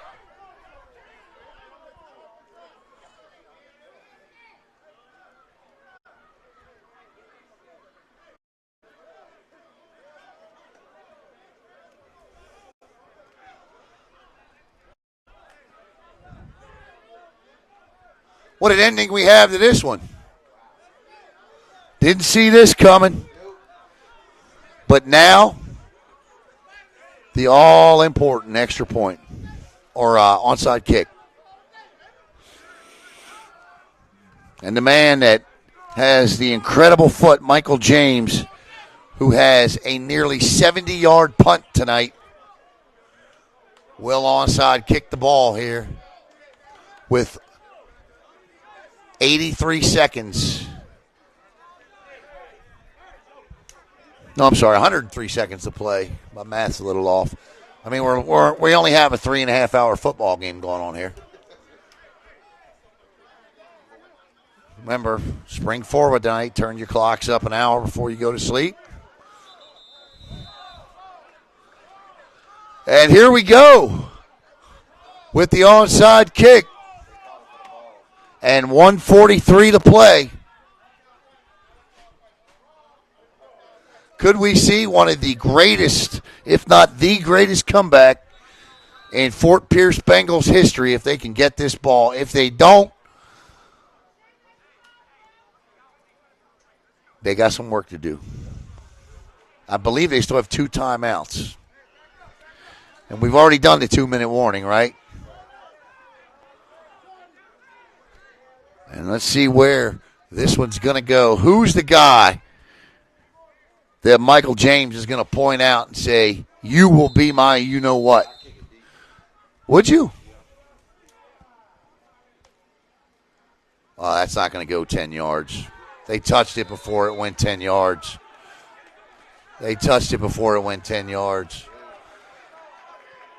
That ball did not go 10 yards. That should be Polk County football.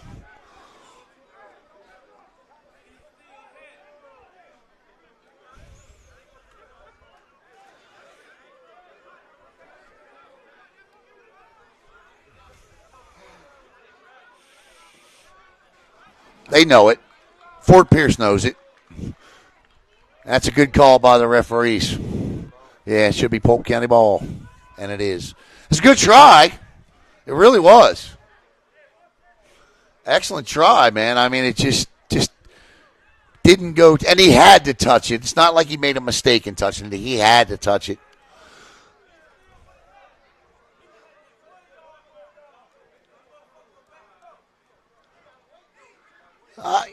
You know what? It was a good try. It really was. And Big Meech wants to know.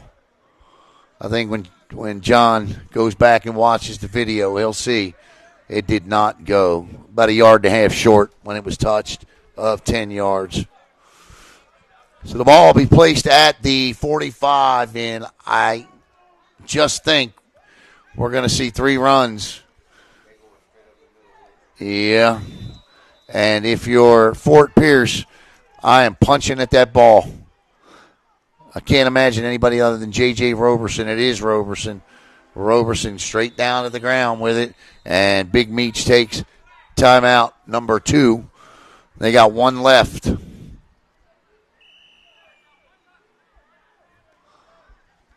.136, 96 seconds to play. 28-22. Fort Pierce trying to pull off the impossible here. A first down will end it. And you could literally go in victory formation at that point. But with 1 timeout left, the Bengals, let's see here. If we run it down,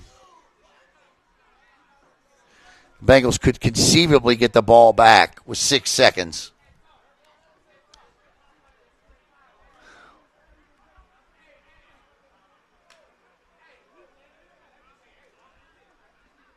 I think what I'm doing here is I'm pinching down on the center.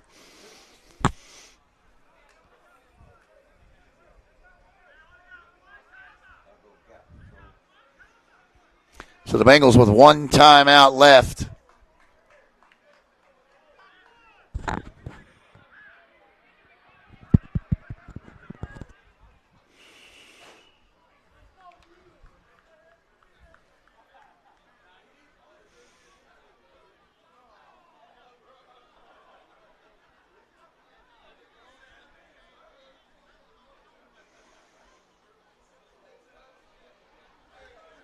Second and 5.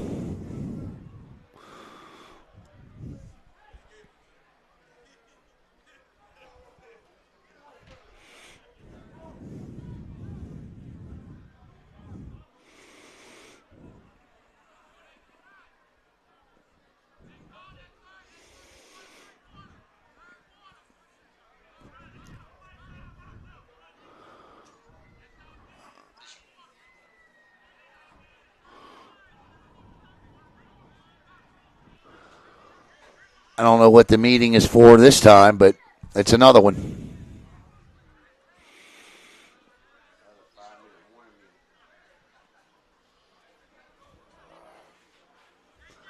1:36 to play.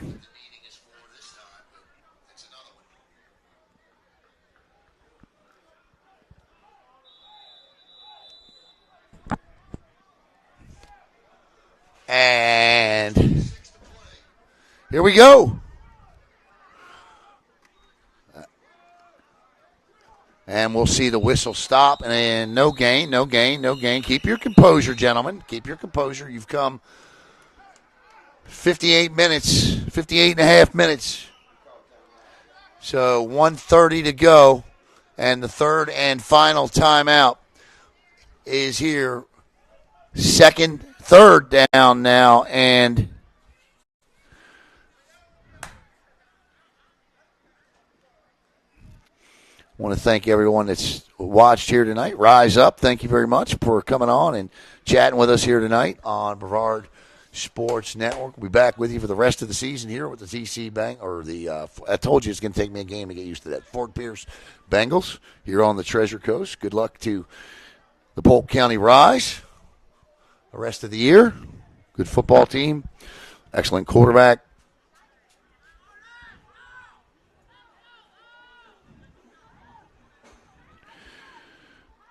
The ball will be placed at the 40 of the Fort Pierce Bengals.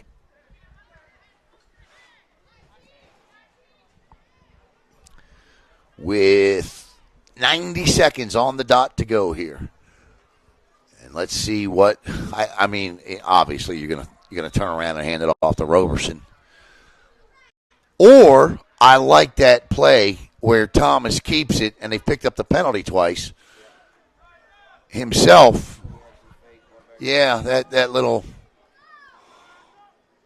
and that's exactly what we're going to see here. Thomas, first down, and that's the game.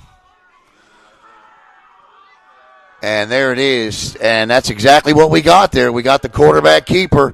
The last two times they did that.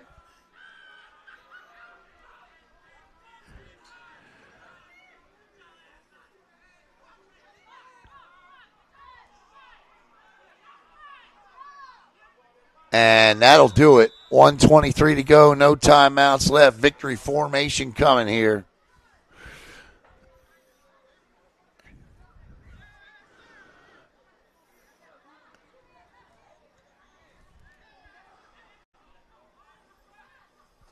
Tommy Mitchell came in and did a really nice job for the Bengals at quarterback tonight, didn't he? And I don't even know why they're not in anything but victory. Or maybe this is victory. That's a V. Man is deep, and he'll take a knee, and it's worth a shot once, right? I don't think I'd try it again.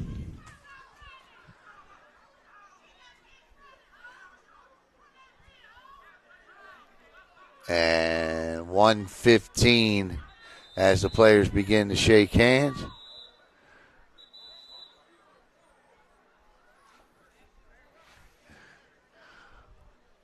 .104. Second down and 11. He's just going to take a knee here. It's 2 more plays. I believe he's got to do it. Here's one. And this will be the final play. I want to thank Dwayne. I want to thank Big Meach, John Chandler. I want to thank both teams, the Polk County Rise and the Fort Pierce Bengals, for a good football game here tonight.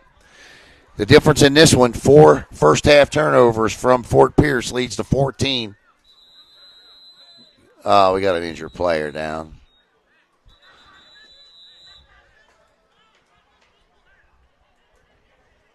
So they'll stop the clock with 26.1 seconds. That's to no avail. But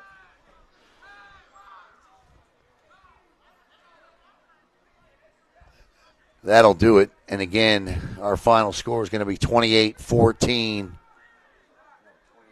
Oh, I'm sorry, 28-22, 28-22, 28-22.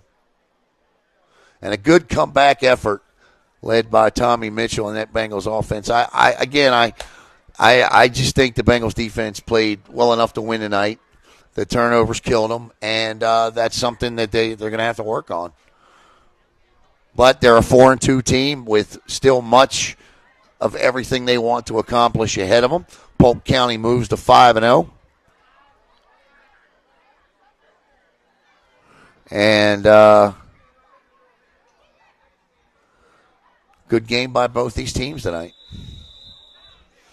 They say wind it, they do, and we're going to go off following the final snap of the play here. So I want to thank all of you for watching here on Brevard Sports Network. If you like sports talk, tomorrow night check out the new premiere of our brand new sports talk show, Mouthing Off Sports Talk. I'm telling you, you have a lot of fun. NBA, NFL, Major League Baseball, all kind of good stuff here, and that's going to do it for this one tonight. So your final score from Khalil Mack Field, the Polk County Rise moved to 5-0 as they defeat the Fort Pierce Bengals 28-22. Once again, big thanks to Big John Meach and the Fort Pierce Bengals organization. My name is Alan Slaughtersinski. I'd like to thank my man Dwayne here for his help tonight. And have a great night, a great week, and we'll see you next week, everybody. Again, Polk County 28, Fort Pierce 22. Have a great night, and make it a sports night.